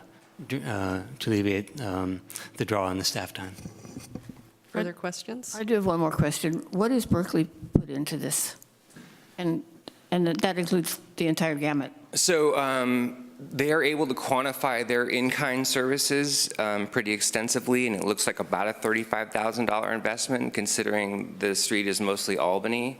But they also charge, I mean, Jeff's dollar figures were quite generous. They average out at about $40 an hour, which is cool. Berkeley charges a very strict $200 an hour for a police lieutenant. And for every one lieutenant, there has to be 2 sergeants, and those are $150 an hour. And for every 2 sergeants, there's 10 police officers, and those are X amount. And so they have it really broken down. They haven't done the analytics, I think, in a couple of years, since their whole special event department, they have a dedicated department now that deals with special events. And ever since that special event department took over, they no longer quantify those things. And they also do give us a $5,000 cash sponsorship as well. I think part of the reason why this the event is the success that it is, frankly, is there's no alcohol, and the restaurants do a good. They're responsible in terms about $5 stroll margaritas. They don't want to get the public too messed up, and safety is our #1 concern. It's a clean event, luckily, so we're not the Pride Festival. I'm not saying that they're a larger target. I'm just saying that. In terms of regional competition, we're a pretty light festival. It's free. But one of the things, the outgoing police chief wanted to see eventually were cameras recording the events at the festival through the day. Most of the emergency operations don't take place on site at any public festival or any public venue. The emergency center is off-site. And what happens is there's a detachment between them and the district, so they can't see physically what's happening on Solano Avenue. And cameras are very important in terms of reverse forensic science. The Boston bomber would have never been caught if it weren't for video stuff. So, but there's also political issues and public issues with cameras. So there's a large discussion that we would love to engage in terms of public safety. So thanks for bringing that up. Thank you. Any other questions? Just a comment. I've enjoyed the festival for years, particularly once I got to ride on the fire truck. But I have your picture right here, though. But where Peggy mentioned safety, and that should be the #1 concern. Oh, absolutely. I've seen that over the years you've gotten better at an issue that's closer to what I'm interested in, which is how you deal with the trash and the recycling and sorting that out. And I'm hoping you can continue on that path, perhaps someday with a requirement of food vendors to use only compostable materials, no plastic, and maybe go for that goal of getting plastic as much as possible, bags, plastic utensils, plastic anything out, It's off. actually required by the health department now. It's required by the health department at street festivals. Yeah. That it's all Well, it's a challenge, but anyway, that's the goal that I would. Everybody in this room cares about the cleanliness of the street, I'll tell you. What is required? They'd be compostable. In fact, the city of Berkeley hires a consultant. Her name is Mary Munyat, but she's commonly known as Green Mary, who has suggested for many years that we get rid of the paper towels at the hand washing stations, because when your hands are wet, you could easily just wipe them off in your hair. So she's very you know, and she goes around to all the food vendors and inspects what they're doing and looks for, probably this year she'll be looking for straws. So whatever she's doing, she seems to be doing it well. The garbage output's low for this event, for the magnitude of this event. Yeah. The poundage that Waste Management is able to give us is really low. And I think that's mostly my comments. I was trying to think of something to say about the empty line under portable facilities for 2016. That was my college fund. No, I was bragging to the board earlier about how Solano Stroll always gets a lot of positive press, you know, and it's important to maintain that, you know, that profile out in the press world. And with the exception of 2016, you know, we've also given the town a lot of positive press too. You know, we did not end 2018 with a shooting at the BART trail, so. It's good that the media covers it the way that they do. And Okay. So. Thank you. No, you're very welcome. Thanks for the input. So you're going to help out with. Absolutely. All right. There's a commitment there. All right. Thank you so much. All right. Thank you. Let me know if there's any additional questions. All right, we are down to other business, announcement of events, and future agenda items. I have a future agenda item. Okay. I would like us in the near future to agendize our council statement. I believe that is separate from our vision and from our, whatever that other thing is, our values or our mission and our vision. I think those are separate. Those two go together, and our council statement's separate, and I'd like to agendize that. Councilmember Pilch, Councilmember Moss? Nothing. Okay, my only issues would be the ones that we identified in discussing the strategic plan. I think that perhaps a procedural discussion would be a good idea, and then subsequently a subsequently scheduled substantive discussion, so that we're all in agreement about what is planned, the framework for it, and then we can make it happen. I also have the subcommittee reports on the Alta Bates situation and on the bulb situation are both items that should be agendized, and I'm sure that. As I'm driving home, I'll think of more, but we'll continue to have very full agendas, I'm sure. All right, anything else for the good of the order? Then we are adjourned.